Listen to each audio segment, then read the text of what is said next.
আসসালামু আলাইকুম ওয়া রাহমাতুল্লাহি ওয়া বারাকাতুহু। আমি যে টপিকটা নিয়ে আজকে আলোচনা করব সেটা হচ্ছে prophetic mindset through the lens of Seerah or through the lens of Sunnah. রাসূল সাল্লাল্লাহু আলাইহি ওয়াসাল্লাম ওনার মাইন্ডসেট কেমন ছিল? মাইন্ডসেট শব্দটার সাথে আমরা মোটামুটি পরিচিত না, সবাই কি বলেন?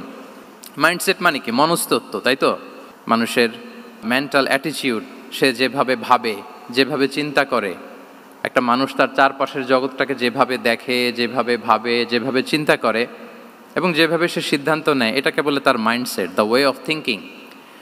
তো রাসূলুল্লাহ সাল্লাল্লাহু আলাইহি ওয়া আলিহি ওয়াসাল্লামের মাইন্ডসেট কেমন ছিল? তিনি বিভিন্ন সিচুয়েশনে কিভাবে এই সিচুয়েশনটাকে ডিল করতেন, ওনার অ্যাপ্রোচ কেমন ছিল, কোন পরিস্থিতিতে কিভাবে রিয়্যাক্ট করতেন, কিভাবে রেসপন্স করতেন, কিভাবে থিঙ্ক করতেন, কিভাবে ডিসিশন মেকিং করতেন, এই টোটাল বিষয়টাকে আজকে আমরা prophetic mindset through the lens of সিরাতে কভার করবার চেষ্টা করবো ইনশাআল্লাহ। একটু ভারী টপিক, তারপরে খুব সহজ করে উপস্থাপন প্রেজেন্টেশন করতে পারলে এটা বোঝা যাবে ইনশাআল্লাহ বিইذনিল্লাহ।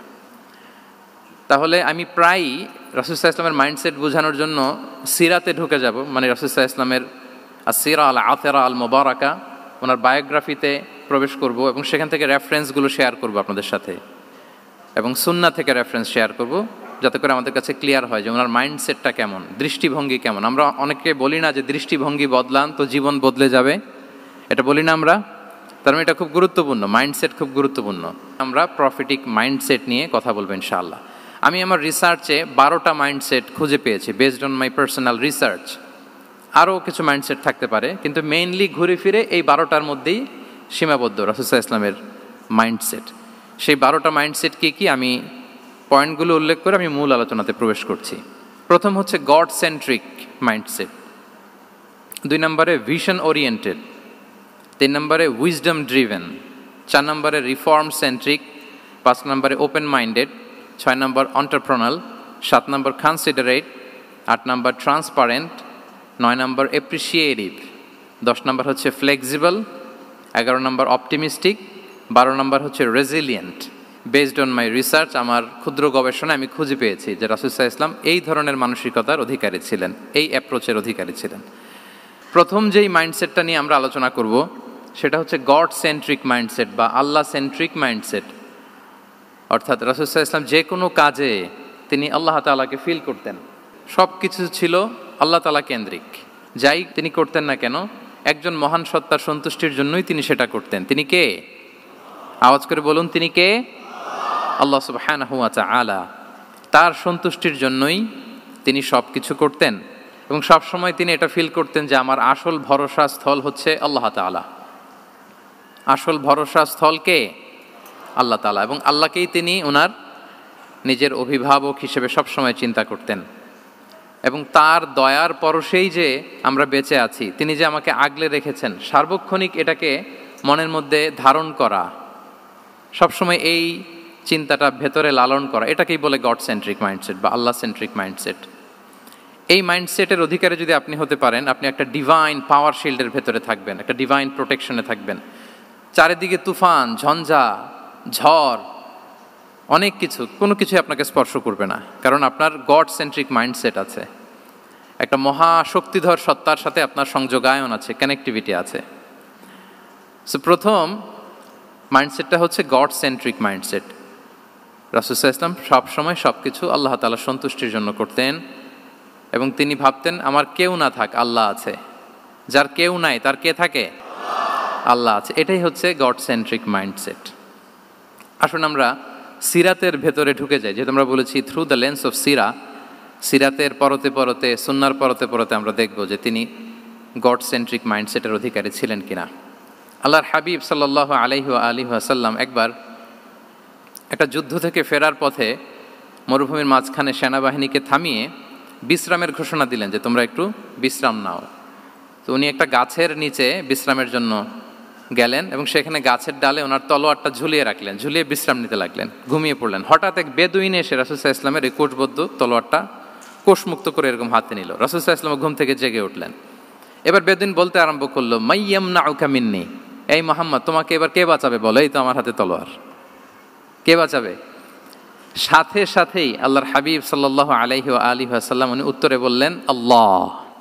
উত্তরে কি বললেন? কোনো চিন্তা ভাবনা নাই যে ওরে আঘাত করা যায় কিনা পাল্টা, বা কোনোভাবে ওর কনফিডেন্স ডাউন করা যায় কিনা, এদিক সেদিক কারো সাপোর্ট চাওয়া যায় কিনা, কোনো দিকে না তাকিয়ে কি বললেন? আল্লাহ। সব সময় তিনি আল্লাহ কেন্দ্রিক ছিলেন। এটাকে বলে গড সেন্ট্রিক মাইন্ডসেট। যে কোনো পরিস্থিতিতে তিনি আল্লাহ যে আমার সাথে আছেন এটা কল্পনা করতেন। এবং সুনানে আবু দাউদের একটি বর্ণনা এসেছে, রাসূল সাল্লাল্লাহু আলাইহি ওয়াসাল্লাম কানা নবী সাল্লাল্লাহু আলাইহি ওয়াসাল্লাম ইযা হাযাবাহু আমরুন সাল্লা, তাকে যখন কোনো জিনিস বিচলিত করত তিনি জায়নামাজের মুসল্লায় দাঁড়িয়ে যেতেন, সালাতের জন্য দাঁড়িয়ে যেতেন। বিপদে পড়লেই আল্লাহর কাছে সেটা সঁপে দিতেন, শেয়ার করতেন। আমরা বর্তমানে কোনো বিপদে পড়লেই কি করি? আগে কোথায় শেয়ার করি? ফেসবুকে। আসলে করা উচিত কার সাথে? হ্যাঁ, আমার স্ত্রীর সাথে শেয়ার করার আগেও শেয়ার করব কার সাথে? আমার বন্ধুর সাথে শেয়ার করার আগেও শেয়ার করব কার সাথে? আল্লাহর সাথে। আমরা যদি হিজরতের ঘটনাটাকে একটু অ্যানালাইজ করি তাহলে দেখব যে গারে সাউরে যখন আল্লাহ রাসূল সাল্লাল্লাহু আলাইহি ওয়াসাল্লাম এবং আবু বকর রাদিয়াল্লাহু তাআলা আনহু ওনারা আশ্রয় নিয়েছিলেন রাত্রিবেলায়, কুরাইশরা যখন খুঁজতেছিল, আবু বকর রাদিয়াল্লাহু তাআলা আনহু বলেন যে কুরাইশদের পা দেখা যাচ্ছে, ওরা যে হেঁটে যাচ্ছে, একটু উকি মারলেই আমাদেরকে দেখা যায়। তিনি অত্যন্ত ভীত সন্ত্রস্ত, তটস্থ, নিজের জন্য নয়, রাসূল সাল্লাল্লাহু আলাইহি ওয়াসাল্লামের সেফটির জন্য। রাসূল সাল্লাল্লাহু আলাইহি ওয়াসাল্লাম আবু বকর রাদিয়াল্লাহু তাআলা আনহুকে বলেন যে আবু বকর চিন্তা করো না, লা তাহসান ইন্নাল্লাহা মা'ানা, আবু বকর চিন্তা করো না, আল্লাহ আমাদের সাথে আছেন। সুবহানাল্লাহ। আমাদের সাথে কে আছেন? আল্লাহ আমাদের সাথে আছেন। এটা হচ্ছে গড সেন্ট্রিক মাইন্ডসেটের উদাহরণ। আপনার মনকে বুঝাতে হবে যে আল্লাহ আমার সাথে আছে। মনকে তুমি বুঝিয়ে বলো আল্লাহ আছে আমার সাথে। এই বাক্যটা মুখস্থ করা যাবে? মনকে তুমি বুঝিয়ে বলো আল্লাহ আছেন আমার সাথে।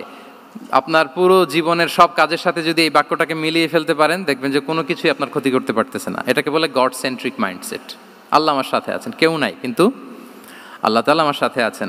এবং গড সেন্ট্রিক মাইন্ডসেটের সবচেয়ে বড় সুবিধা হচ্ছে আপনার মনে কখনো হতাশা কাজ করবে না, হতাশা বাঁধবে না, কারণ আপনার সাথে এক মহাশক্তিধরের কানেক্টিভিটি আছে। তিনি কে বলুন তো আওয়াজ করে? তিনি আল্লাহ। হতাশা আসবে না।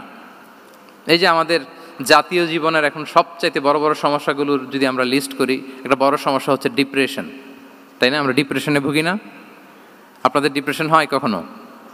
আচ্ছা, ডিপ্রেশন কাকে বলে আগে বলে। ডিপ্রেশন হচ্ছে আপনার আর আপনার রবের মাঝে যে দূরত্ব, এটার নাম ডিপ্রেশন। আই রিপিট, আমার আর আমার রবের মাঝে যে গ্যাপ, আমাদের সম্পর্কের যে দূরত্ব, এটার নাম কি? ডিপ্রেশন। আপনি যত আল্লাহর সাথে সম্পর্ক জোরদার করতে পারবেন, ডিপ্রেশন আপনার থেকে দৌড়ে পালাবে। এজন্য আমাদের বিশ্বাসীদের জীবনে কোনো ডিপ্রেশন নাই। আছে? আমাদের ডিকশনারিতে কোনো ডিপ্রেশন আছে বলেন তো? আমাদের সাথে আল্লাহর সম্পর্ক কেমন বলেন? মজবুত? আলহামদুলিল্লাহ পড়ুন সবাই। তাহলে ডিপ্রেশন হচ্ছে আপনার আর আপনার রবের মাঝে যে দূরত্ব, এই দূরত্ব দূর করে দেন, ডিপ্রেশন আপনিই পালাবে। আমরা আরও কিছু সিরা থেকে ইনসিডেন্ট নিয়ে দেখি যে গড সেন্ট্রিক মাইন্ডসেটটা কেমন। দ্বিতীয় হিজরিতে যে বদরের যুদ্ধ হলো, সে বদরের যুদ্ধে ইবনে মাসউদ রাদিয়াল্লাহু তাআলা আনহু তিনি বর্ণনা করেন যে আল্লাহ রাসূল সাল্লাল্লাহু আলাইহি ওয়াসাল্লাম আগামীকাল যুদ্ধ, এর আগের দিন রাতে তিনি হাত তুলে এরকম দোয়া করতেছিলেন। আমরা তো এইভাবে দোয়া করি। আল্লাহর হাবিব সাল্লাল্লাহু আলাইহি ওয়াসাল্লাম তিনি দোয়া করতে করতে ইমোশনালি হাত এরকম উঁচু করে, হাত্তা ইউরা বায়াদু ইবতাইহি, বগলে শুভ্রতা দেখা যাচ্ছিল, উনি দোয়া করতেছিলেন আল্লাহুম্মা আনজিজ লি মা ওয়া'আতানি, আল্লাহুম্মা আতিনি মা ওয়া'আতানি, আল্লাহ তুমি যে বিজয় দিবে বলে প্রতিশ্রুতি করেছিল, ওই বিজয় আমাদেরকে দাও, ওই ভিক্টরি আমাদেরকে দাও, দোয়া করছিলেন। সাইয়েদনা আলী রাদিয়াল্লাহু তাআলা আনহু উনি বর্ণনা করছেন যে বদরের যুদ্ধের আগের রাতে আমরা সবাই ঘুমোচ্ছিলাম, কিন্তু রাসূল সাল্লাল্লাহু আলাইহি ওয়াসাল্লামকে দেখলাম যে না, উনি হাত তুলে শুধু আল্লাহর কাছে কান্না করছেন, দোয়া করছেন। আবু বকর রাদিয়াল্লাহু তাআলা আনহু উনি বলেন যে আমি যে দেখলাম যে তিনি ফজর পর্যন্ত দোয়া চালিয়েই যাচ্ছিলেন, দোয়া চালিয়েই যাচ্ছিলেন, দোয়া কন্টিনিউ করছিলেন তিনি। এবং দোয়া করতে করতে রাসূল সাল্লাল্লাহু আলাইহি ওয়াসাল্লাম এতটাই ইমোশনাল হয়ে গেলেন যে ওনার গায়ের চাদরটা নিচে পড়ে গেল। আবু বকর রাদিয়াল্লাহু তাআলা আনহু যে বলেন ইয়া নবী আল্লাহ কাফাকা মুনাশাদাতুকা রাব্বাক ফাইন্নাহু সায়ুনজিজু লাকা মা ওয়া'দাক, হে নবী যথেষ্ট, এনাফ ইজ এনাফ, অনেক হয়েছে নবী, আন্না, আর কাঁদতে হবে না, আপনার রব আপনাকে ভিক্টরি বা বিজয় দান করবে ইনশাআল্লাহ। তাহলে দেখেন, যুদ্ধের আগের রাতে সেনাপ্রধান কি করে? এই কৌশল ওই কৌশল, কোন দিক দিয়ে অ্যাটাক করা যাবে, ওয়ার স্ট্র্যাটেজি ঠিক করে, তার সাথে যারা আছে তাদের সাথে পরামর্শ করে। কিন্তু রাসূল সাল্লাল্লাহু আলাইহি ওয়াসাল্লাম সব কিছু সেট করে দিয়ে কার সাথে কানেক্টিভিটি গড়েছেন বলুন তো? আল্লাহর সাথে। This is called God centric mindset, Allah centric mindset. আমার হৃদয়টা সবসময় কার সাথে জুড়ে থাকবে? আল্লাহর সাথে, কারণ উনি ছাড়া আমার কোনো ঠিকানাই নেই।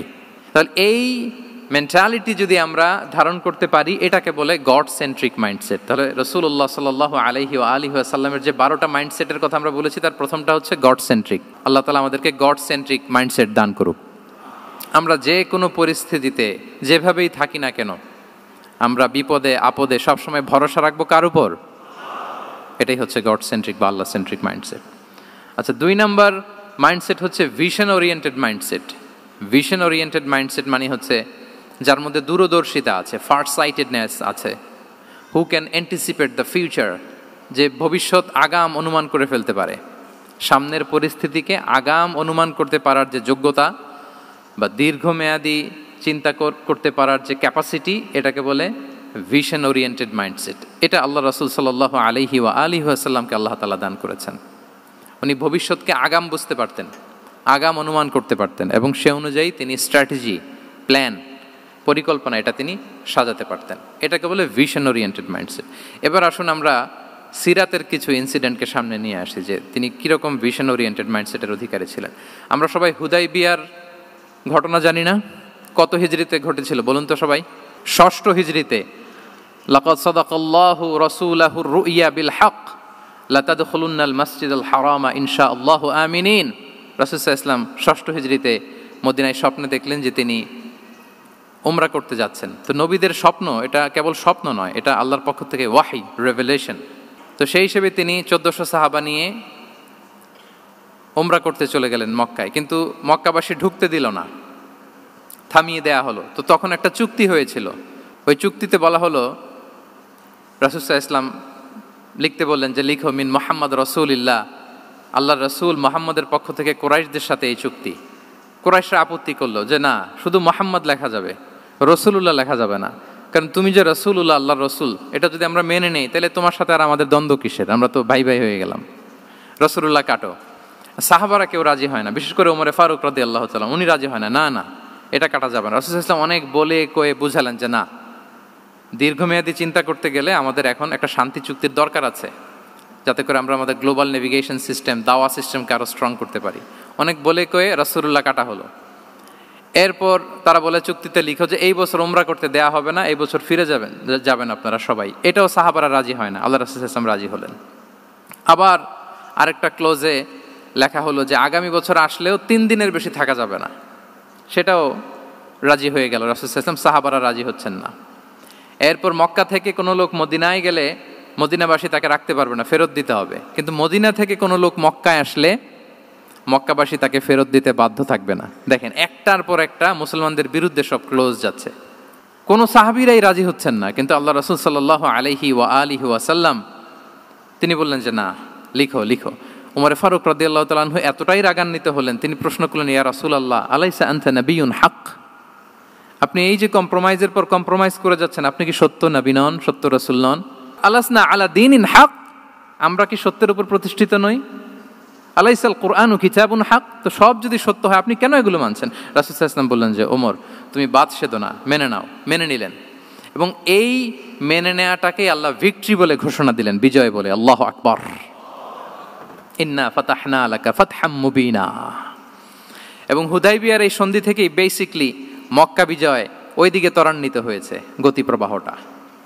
কারণ রাসূল সাল্লাল্লাহু আলাইহি ওয়াসাল্লাম অনেক দূর দেখেছেন, সাহাবারাই সামনের কিছু বিষয়ে তারা খেয়াল করছেন, কিন্তু রাসূলুল্লাহ সাল্লাল্লাহু আলাইহি ওয়া আলিহি ওয়াসাল্লাম তিনি অনেক দূর দেখতে পাচ্ছেন। আচ্ছা বলেন, 3 তলার উপর থেকে একজন একটা ভিউ দেখতে পায়, আর 30 তলা উপর থেকে আরেকজন একটা কন্ডোমিনিয়ামের উপর থেকে একটা পানোরামিক ভিউ দেখতে পায়, দুইজনের ভিউ দেখা কি একরকম হয়? বলেন, একরকম হবে? কখনোই হবে না। তাহলে 30 তলার উপর থেকে যিনি দেখবে তিনি একটা পানোরামিক ভিউ দেখবে, দ্য টোটাল সিনারিও তার কাছে ক্রিস্টাল ক্লিয়ার হবে, যেটা সাহাবা রিদওয়ানুল্লাহি তাআলা আলাইহিম আজমাইন ওনাদের কাছে ক্লিয়ার ছিল না।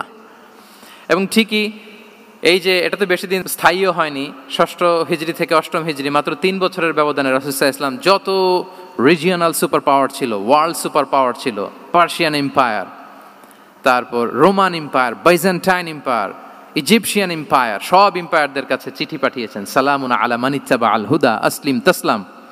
এবং ইসলামের এক্সপান্ড হয়েছে, ওনার গ্লোবাল নেভিগেশন সিস্টেম উনি চালু করেছেন।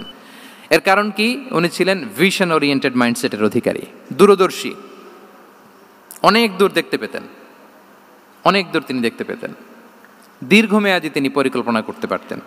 এটা হচ্ছে ভিশন ওরিয়েন্টেড মাইন্ডসেট যারা হয় তাদের ক্যারেক্টারিস্টিক্স বা ফিচার। আরও একটা উদাহরণ দেই, আপনারা কি বলতে পারেন আবিসিনিয়াতে নবুয়তি কত সালে সাহাবারা হিজরতে গিয়েছিল? বলতে পারবেন কেউ? হ্যাঁ, নবুয়তি কত সালে? 5ম সালে। হ্যাঁ, নবুয়তি 5ম বছর ওনারা আবিসিনিয়াতে, বর্তমানে যেটা ইথিওপিয়া বা ইরিত্রিয়া, সেখানে সাহাবারা হিজরতে গিয়েছিলেন। এবং আবিসিনিয়াতে এই যে হিজরতে গেল, তারা সবাই মিলে ফিরে এসেছিল মদিনায় কবে? এটা কি কেউ জানেন? আল্লাহু আকবার, মাশাআল্লাহ মাশাআল্লাহ। বসুন। খায়বার বিজয়ের দিন এসেছিলেন। আবিসিনিয়াতে যারা হিজরতে গিয়েছিলেন তারা মদিনায় ব্যাগ এন্ড ব্যাগেজ সব কিছু নিয়ে খায়বার বিজয়ের সময়, মানে 7ম হিজরিতে এসেছিলেন। তো রাসূল সাল্লাল্লাহু আলাইহি ওয়াসাল্লাম যখন মক্কা থেকে মদিনায় হিজরত করলেন, সব সাহাবারা মদিনায় চলে আসছেন। মদিনায় এখন একটা ইসলামিক সোসাইটি, ইসলামিক স্টেট। বদরের যুদ্ধে মুসলমানদের বিজয়, খন্দকে বিজয়, খন্দক তো 5মে। তারপরে ওনারা কেন আসে না বলেন তো? আসেনি। 7ম হিজরিতে এসেছেন। জাফর রাদিয়াল্লাহু তাআলা আনহুর নেতৃত্বে, সাইয়েদনা আলী রাদিয়াল্লাহু তাআলা আনহুর আপন ভাই, বড় ভাই, ওনার নেতৃত্বে যখন 7ম হিজরিতে ওখানে যাওয়ার 15 বছর পর যখন তারা সবাই ফিরলেন, রাসূল সাল্লাল্লাহু আলাইহি ওয়াসাল্লাম এত খুশি হলেন, তিনি বললেন, মা আদরি বিআইয়িহিমা আনা আফরাহ বিফাতহি খাইবার আও বিকুদুমি জাফর। আমি কোনটাতে বেশি খুশি আজকে আমি জানি না, খায়বার বিজয়ে বেশি খুশি না আমার ভাই জাফরকে পেয়ে বেশি খুশি। আল্লাহু আকবার, এত খুশি হয়েছিলেন। তো এখন এমনি তো মনে প্রশ্ন জাগে যে রাসূল সাল্লাল্লাহু আলাইহি ওয়াসাল্লাম যখন মদিনায় চলে আসলেন, কোরআনের আয়াতগুলো নাজিল হয়, সালাত ফরজ হলো, জাকাত আসলো, সব হলো, একটার পর একটা হচ্ছে, ইসলামিক স্টেট, তো ওনারাই কেন আবিসিনিয়াতে পড়ে আছেন? প্রশ্ন জাগে না? ওই সময় একটা ক্রাইসিস মোমেন্ট ছিল, তখন ওনারা গিয়েছিল আবিসিনিয়াতে, কিন্তু আসে না কেন? ওনারা এসেছেন 7ম হিজরিতে। এর কারণ আবিসিনিয়ায় কিছু মুসলিমদেরকে রেখে দেওয়া, এটা রাসূলুল্লাহ সাল্লাল্লাহু আলাইহি ওয়াসাল্লামের প্ল্যান বি ছিল। কি ছিল? Plan B. রাসূল সাল্লাল্লাহু আলাইহি ওয়াসাল্লাম অপেক্ষা করছিলেন যে মদিনাকে প্রথমে ইন্টারনাল যত থ্রেট আছে এগুলো থেকে মুক্ত করতে হবে, এরপরে মদিনাকে যত এক্সটার্নাল থ্রেট আছে এগুলো থেকে মুক্ত করতে হবে। সব যখন মুক্ত করে উনি দেখলেন যে না, মদিনা সেফ জোন, এখন আর আলাদা একটা বেজ, একটা এক্সট্রা সেফ জোন বা এডিশনাল বেজ আমার কোথাও দরকার নাই। তখনই তিনি লোক পাঠালেন যে যাও, জাফরের নেতৃত্বে আবিসিনিয়ায় যারা হিজরত করেছে তারা সবাই মদিনায় চলে আসো। সুবহানাল্লাহি বিহামদি। তাহলে একটা প্ল্যানে কাজ করতেন না। আমরা তো এরকম করি, একটাই প্ল্যান। প্ল্যান কটা? এটা যদি ওয়ার্ক না করে শেষ, আমু নাই সালাও নাই। কিন্তু রাসূলুল্লাহ সাল্লাল্লাহু আলাইহি ওয়া আলিহি ওয়াসাল্লামের প্ল্যান এ ছিল, প্ল্যান বি ছিল, প্ল্যান সি ছিল। প্ল্যান এ ওয়ার্ক না করলে প্ল্যান বিতে যেতেন, বি ওয়ার্ক না করলে সিতে যেতেন, এইভাবে তিনি কাজ করতেন। তাহলে এটা হচ্ছে বেসিকলি ভিশন ওরিয়েন্টেড মাইন্ডসেটের অধিকারী যারা, তারা এটা করে, যারা ফিউচারকে অ্যান্টিসিপেট করতে পারে, আগাম অনুভব করতে পারে যে কি হতে পারে সামনে। এই যে বাংলাদেশের বিভিন্ন প্ল্যান পরিকল্পনায় আমরা দেখা যায় যে এখান দিয়ে একটা ব্রিজ করে পরে ভাঙতে হয়, রাস্তা একটা তৈরির পরে ভাঙতে হয়, কোথায় এক টানেল হয়ে আছে প্রতি মাসে মাসে এখন লস হয়, তারপর 1 ঘন্টা বৃষ্টি হলে পুরো ঢাকা শহর এটা বন্যা হয়ে যায়। এগুলো হচ্ছে একাধিক প্ল্যান না থাকা, ভিশনারি অ্যাটিটিউডের অধিকারী না হওয়ার কারণে এই ঝামেলাগুলো আমাদের হচ্ছে। তো প্রফেটিক সিরার এই প্রফেটিক মাইন্ডসেট থেকে আমাদের নেয়ার বিষয় হচ্ছে এটা, যে আমাদেরকে ভিশনারি অ্যাটিটিউডের হতে হবে। রাসূল সাল্লাল্লাহু আলাইহি ওয়াসাল্লাম ভিশন ওরিয়েন্টেড মেন্টালিটির ছিলেন। আগাম, আজ থেকে 50 বছর পরে বাংলাদেশে কি ক্রাইসিস হতে পারে, আজ থেকে ঠিক 100 বছর পরে বাংলাদেশে কি হতে পারে, ওই রোডম্যাপকে সামনে রেখে আমাদেরকে প্ল্যান করতে হবে। এটাকে বলে ভিশন ওরিয়েন্টেড মাইন্ডসেটের অধিকারী হওয়া। 3 নাম্বার হচ্ছে উইজডম ড্রিভেন মাইন্ডসেট। উইজডম মানে হচ্ছে প্রজ্ঞা। প্রজ্ঞা কি? জ্ঞান আর কমন সেন্স দুইটা একসাথে হইলে ওইটারে প্রজ্ঞা বলে। When the knowledge and common sense join together, it reflects as wisdom. আপনার জ্ঞান এবং আপনার কমন সেন্স একসাথে হইলে ওইটা উইজডম হয়ে যায়। রাসূল সাল্লাল্লাহু আলাইহি ওয়াসাল্লাম ছিলেন প্রজ্ঞায় সমৃদ্ধ এক মননের অধিকারী। ওনার সব কিছুতেই প্রজ্ঞা ছিল। উইজডম ইন গিভিং অ্যাডভাইস, উপদেশ দেওয়ার সময় ছিল। উইজডম ইন পলিসি মেকিংয়ের সময় সেখানে প্রজ্ঞা ছিল। Wisdom in action strategic plan, কোনো স্ট্র্যাটেজিক প্ল্যানের ক্ষেত্রে প্রজ্ঞা ছিল। রাসূল সাল্লাল্লাহু আলাইহি ওয়াসাল্লাম একই প্রশ্নের উত্তর এক একজনকে এক একভাবে দিতেন। অনেক সাহাবারা জিজ্ঞেস করতেন যে রাসূলুল্লাহ একই প্রশ্ন, একে বললেন এইটা, ওরে বললেন ওইটা, ওরে বললেন আরেকটা, এটা কেন? তো রাসূল সাল্লাল্লাহু আলাইহি ওয়াসাল্লাম বললেন যে আমি জানি ওর কিসে ঘাটতি, আমি জানি ওর কি প্রয়োজন, আমি জানি ওকে কোন নাসিহাটা দিলে কাজ করবে, ফলে এক একজনকে আমি এক একভাবে ক্লারিফাই করেছি। আল্লাহু আকবার। This is called wisdom. আচ্ছা, উইজডম, রাসূল সাল্লাল্লাহু আলাইহি ওয়াসাল্লাম যে উইজডম ড্রিভেন মাইন্ডসেটের অধিকারী ছিলেন, এটার কয়েকটা এক্সাম্পল আমরা সিরাত থেকে দেখি। মক্কা বিজয় হয়েছে কত হিজরিতে? অষ্টম হিজরিতে যখন মক্কা বিজয় হলো, তখন রাসূল সাল্লাল্লাহু আলাইহি ওয়াসাল্লাম আম্মাজান আয়েশার সাথে গল্প করছিলেন আর বলছিলেন, আয়েশা, লাউলা হাদাসাতু আহদি কওমিকা বিল কুফরি লা নাকাতুল কাবাতা ওয়া লা জাআলতুহা আলা আসাসি ইব্রাহিম। আয়েশা, তোমার এই মক্কাবাসী, তোমার এলাকার লোকজন যদি একটা কেওস সৃষ্টি না করতো, তাহলে কাবার যে আসল শেপ, আমি ওই আসল শেপে এটাকে ফেরত নিতাম, কিন্তু নিতে গেলে এখন একটা ঝামেলা বাঁধবে, এজন্য নিব না। ব্যাপারটা হচ্ছে, আমরা এখন যে কাবাটাকে দেখি, এটা হচ্ছে স্কয়ার আকৃতির। স্কয়ার মানে কি? বর্গাকৃতি, তাই তো? বর্তমান কাবা কোন আকৃতির বলেন তো? একটা বড় কিউবের সাইজ না? দূর থেকে দেখলে মনে হয় একটা বড় কিউবের সাইজ, কিউবের আকৃতি মানে স্কয়ার, চতুর্ভুজ। কিন্তু সাইয়েদানা ইব্রাহিম আলাইহিস সালাম যে কাবা নির্মাণ করেছিলেন, এটা কিন্তু এরকম কিউব ছিল না, ওটা ছিল রেক্ট্যাঙ্গেল। রেক্ট্যাঙ্গেল ছিল, মানে আয়তাকৃতির ছিল, এরকম লম্বা। এই যে এই টেবিলটা যেরকম, টেবিলের যে শেপ এরকম ছিল, এরকম লম্বা কাবাঘর ছিল আয়তাকৃতির। কিন্তু এখন এটা কমে স্কয়ার আকৃতির হয়ে গেছে। এর কারণটা কি? কাবা একবার ওখানে অগ্নিকাণ্ড ঘটার কারণে ধ্বংস হয়েছিল, ফলে কাবাকে আবার রিনোভেশন করা লেগেছিল, পুনর্নির্মাণ।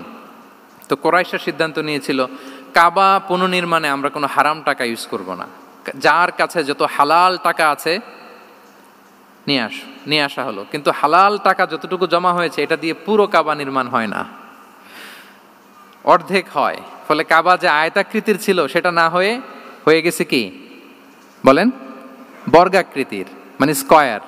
ওই স্কয়ার কাবাই আজ পর্যন্ত রয়ে গেছে। কিন্তু ওই যে আয়তক্ষেত্রের যে শেপের মধ্যে যতটুকু জায়গা বাকি ছিল, ওইখানে দেখবেন একটা ক্রিসেন্টের মতো আছে, হেজরে ইসমাইল, হাতিমে কাবা বলে। ওইটার ভিতরে নামাজ পড়া আর কাবার ভিতরে নামাজ পড়া একই হুকুম। ওইটার ভিতরে নামাজ পড়া আর কাবার ভিতরে নামাজ পড়া কি একই হুকুম। ফলে ওই হাতিমের ভেতরে ফরজ সালাত আদায় হয় না, নফল সুন্নাত পড়া যায়। এমনকি কাবার ভেতরেও ফরজ সালাত আদায় করলে আদায় হবে না, কারণ নামাজের ফরজের মধ্যে একটা ফরজ হচ্ছে ইলা জিহাতিল কাবা, টু দ্য ডাইরেকশন অফ কেবলা। আপনার কেবলা মুখী হইতে হবে না। আপনি তো কাবার ভিতরে ঢুকে গেছেন, এখন কাবা কোন দিকে? কাবা তো নাই, বের হইতে হবে। বের হয়ে কাবা মুখী হলে সালাত হবে। I think you got the point. তো তাহলে রাসূল সাল্লাল্লাহু আলাইহি ওয়াসাল্লামের উইজডম বা প্রজ্ঞাটা এখানে দেখেন। আম্মাজান আয়েশা রাদিয়াল্লাহু তাআলা আনহাকে উনি বললেন যে, আয়েশা, মক্কা তো বিজয় হলো, মক্কার কন্ট্রোল তো এখন আমার হাতে। চাইলে আমি কাবাকে ভেঙে সেই ইব্রাহিম আলাইহিস সালামের যে বেইজ, ওরকম লম্বা করে শেপ দিতে পারি, কিন্তু দিব না। কেননা দিলে মক্কা একটা ক্যাওস হতে পারে। কি হতে পারে? কারণ তারা একেবারে ভেরি রিসেন্ট মুসলমান হয়েছে, তারা না বুঝেই বলবে যে সেই আদি কাবা, মুহাম্মদ এই কাবার অপমান করেছে, কাবাকে ভুলুণ্ঠিত করেছে, সম্মানকে নষ্ট করেছে, এরকম একটা কোশ্চেন রাইজ করতে পারে। এই জন্য আমি করলাম না। সুবহানাল্লাহ। This is called wisdom. এটাকে কি বলে? প্রজ্ঞা। এটাকে প্রজ্ঞা বলে। তাহলে আপনার জ্ঞান এবং আপনার কমন সেন্স দুইটা যখন কানেক্ট করে, তখন সেটা প্রজ্ঞা হয়। প্রজ্ঞার আরেকটা উদাহরণ যদি দেই সিরাত থেকে, রাসূল সাল্লাল্লাহু আলাইহি ওয়াসাল্লামের যে কনফ্লিক্ট রিজলভিং ক্যাপাসিটি ছিল, যখন কাবাকে পুনর্নির্মাণ করা হচ্ছে, তখন হাজরে আসওয়াদকে বের করা লেগেছিল, এবং রিনোভেশন শেষে আবার হাজরে আসওয়াদকে তার জায়গা মতো, মানে ব্ল্যাক স্টোন, যেটাতে চুমু দিলে মানুষের গুনাহ মাফ হয়ে যায়, হাজরে আসওয়াদ, চিনতে পেরেছেন না? ফলে অনেক বোনেরা যাদের জন্য হেজাব নিকাব মেনটেন করা হচ্ছে ফার্জ, পর্দার কোনো বালাই নাই, পুরুষের সাথে ধাক্কা ধাক্কি করে তার শরীর মিশে যাচ্ছে, গা মিশে যাচ্ছে, ধাক্কা ধাক্কি করে একটা সুন্নতের জন্য ফরজকে স্যাক্রিফাইস করে ফেলতেছে। মানে ফোকাস ঠিক নাই আর কি, কোথায় যে কোনটা করতে হবে ওইটাই ভুলে গেছে। তো এই হাজরে আসওয়াদ পাথরকে আবার জায়গা মতো রাখতে হবে। এখন কে রাখবে এই নিয়ে মারামারি মক্কায়। বড় বড় চারটা গোত্র বলে, এই গোত্র বলে আমি রাখবো, এই গোত্র বলে আমি রাখবো, আরেক গোত্র বলে রক্তের গঙ্গা বইয়ে দেব মক্কায়, কিন্তু এই সম্মান অন্যকে নিতে দিব না, কারণ ইটস ভেরি প্রেস্টিজিয়াস ইস্যু। যা আমাদের গোত্র এই ব্ল্যাক স্টোন হাজরে আসওয়াদকে নিয়ে জায়গা মতো রেখেছে, এটা কাউকে দিব না। তো সবাই যখন মারমুখী, তখন আল্লাহ রাসূল সাল্লাল্লাহু আলাইহি ওয়া আলিহি ওয়াসাল্লাম তিনি সমাধান দিলেন যে মারামারির দরকার নাই, একটা চাদর নিয়ে আসো। নিয়ে আসা হলো। 4 গোত্রের 4 লিডারকে বললেন চাদরের 4 কোণা ধরো। চারজন চার কোনা ধরলো, রাসূল সাল্লাল্লাহু আলাইহি ওয়াসাল্লাম তিনি পাথরটা নিয়ে মাঝখানে রাখলেন। এবার চার নেতাকে বললো, আসো, জাতীয় চার নেতা চলে আসো, কাবার সামনে চলে আসলো। এরপরে আল্লাহ রাসূল সাল্লাল্লাহু আলাইহি ওয়াসাল্লাম ওনার মোবারক হাত দিয়ে, বরকতময় হাত দিয়ে হাজরা আসওয়াদকে নিয়ে নিজ হাতে রাখলেন। এবার সবাই হ্যাপি, কারণ অংশগ্রহণ করতে পারছে। আসলে মূল স্ট্যাটাস কিন্তু চলে গেছে রাসূলের দিকে, নাকি? ওরা তো এটা টাচও করতে পারে নাই, পারছে? ওরা চাদর ধরেই হ্যাপি, কিন্তু পাথরটা ধরেছিল কে? রাসূল সাল্লাল্লাহু আলাইহি ওয়াসাল্লাম। চাদরে রেখেছিল কে? রাসূল সাল্লাল্লাহু আলাইহি ওয়াসাল্লাম। চাদর থেকে নিয়ে আবার কাবা ঘরে সেট করেছিল কে? রাসূলুল্লাহ সাল্লাল্লাহু আলাইহি ওয়া আলিহি ওয়াসাল্লাম। এভাবে উনি কনফ্লিক্ট রিজলভ করতেন থ্রু হিজ উইজডম, ওনার প্রজ্ঞার মধ্য দিয়ে। আমরা যদি তায়েফের ঘটনা দেখি, রক্তাক্ত হয়েছেন, পাহাড় রক্ষী ফেরেশতারা এসে বলেছে, রাসূলুল্লাহ জাস্ট অর্ডার করেন, আমরা কলাপস করবো এমনভাবে the entire Taif city will be collapsed, একেবারে স্ম্যাশ করে দিব, পাউডার হয়ে যাবে। রাসূল সাল্লাল্লাহু আলাইহি ওয়াসাল্লাম বললেন, না, বাল আরজু আন ইউখরিজাল্লাহু মিন আসলাবিহিম মান ইয়াবুদুল্লাহ ওয়াহদাহু ওয়া লা ইউশরিকু বিহি শাইআ। তিনি বললেন, না, ওদেরকে ধ্বংস করে দিও না, ওদেরকে ধ্বংস করলে লা ইলাহা পড়বে কে? সুবহানাল্লাহ। কি উইজডম ড্রিভেন ছিলেন উনি। উনি বলেন যে আমি আশা করি, প্রত্যাশা রাখি, দোয়া করি যে ওরা আমাকে প্রত্যাখ্যান করেছে, কিন্তু ওদের যে নেক্সট জেনারেশন, ওরা সাক্ষী দেবে আশহাদু আল্লাহ ইলাহা ইল্লাল্লাহ ওয়া আশহাদু আন্না মুহাম্মাদার রাসূলুল্লাহ। এবং তাই হয়েছে। এখন তায়েফে যান, চারদিক থেকে আল্লাহু আকবার ধ্বনিতে মুখরিত তায়েফ, এবং এত চমৎকার শহর, এটা একটা ট্যুরিস্ট ডেস্টিনেশন হয়ে গেছে। সৌদি আরবিয়াতে যারা যায়, তায়েফ না গেলে লোকদের ভালো লাগে না। ঠান্ডা, সবুজ শ্যামল, রেইনফল হয়, ফলমূল পাওয়া যায়। আব্দুল্লাহ ইবনে আব্বাস রাদিয়াল্লাহু তাআলা আনহুর স্মৃতিধন্য মসজিদ আছে, অনেকগুলো ইউনিভার্সিটি আছে, ইসলামিক ইনস্টিটিউশন আছে। এই যে নয়নাভিরাম তায়েফ, এটা রাসূল সাল্লাল্লাহু আলাইহি ওয়াসাল্লামের উইজডমের ফসল। ওই দিন যদি রাগের চোটে বলতো যে হ্যাঁ দাও, স্ম্যাশ করে দাও, তাইলে এই যে যারা শাহাদা পড়েছে, মুসলিম হয়েছে, এটা কিন্তু হতো না। তাহলে এটা হচ্ছে রাসূল সাল্লাল্লাহু আলাইহি ওয়াসাল্লামের প্রজ্ঞার একটা উদাহরণ। আরও একটা উদাহরণে যাই। রাসূল সাল্লাল্লাহু আলাইহি ওয়াসাল্লাম যখন আকাবার দ্বিতীয় শপথ করে ফেললেন ইয়াসরিববাসীর সাথে, তখনও মদিনা হয়নি, তো তখন মদিনাবাসী বলল যে রাসূলুল্লাহ, আপনি তো এখনো হিজরত করবেন না, তো আমাদেরকে কোরআন শিখাবে কে, সালাত শিখাবে কে? আপনি একজন দায়ী পাঠান, আমাদের সাথে একজন টিচার দেন। রাসূল সাল্লাল্লাহু আলাইহি ওয়াসাল্লাম তখনও মদিনাতে হিজরতে যাননি, আমাদের সাথে একজন দায়ী পাঠাবেন।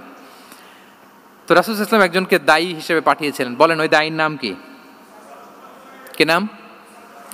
মুসআব ইবনে উমাইর রাদিয়াল্লাহু তাআলা আনহু, যিনি উহুদের যুদ্ধে শহীদ হয়েছিলেন, ওনাকে পাঠিয়েছিলেন। দেখেন, উনি আবু বকর রাদিয়াল্লাহু তাআলা আনহুকে পাঠান নাই, পাঠিয়েছেন ওমরে ফারুককে, ওসমান রাদিয়াল্লাহু তাআলা আনহু, আলী রাদিয়াল্লাহু তাআলা আনহু, কাউকে পাঠাইছেন? কারে পাঠালেন? মুসআবকে। এর কারণ হচ্ছে উনি দেখতে খুব স্মার্ট ছিলেন, খুব ড্যাশিং ফেসের অধিকারী ছিলেন, মক্কার এলিট ফ্যামিলির একজন যুবক ছিলেন, এবং উনি সবচাইতে দামি দামি পারফিউম কালেক্ট করে ওইটা দিতেন। উনি মক্কার কোনো রাস্তা দিয়ে হেঁটে গেলে লোকজন বুঝতো এই রাস্তা দিয়ে কিছুক্ষণ আগে হেঁটে গিয়েছে মুসআব ইবনে উমাইর। সুবহানাল্লাহ। আমরা বাংলায় বলি না যে আগে দর্শনদারি পরে গুণবিচারী?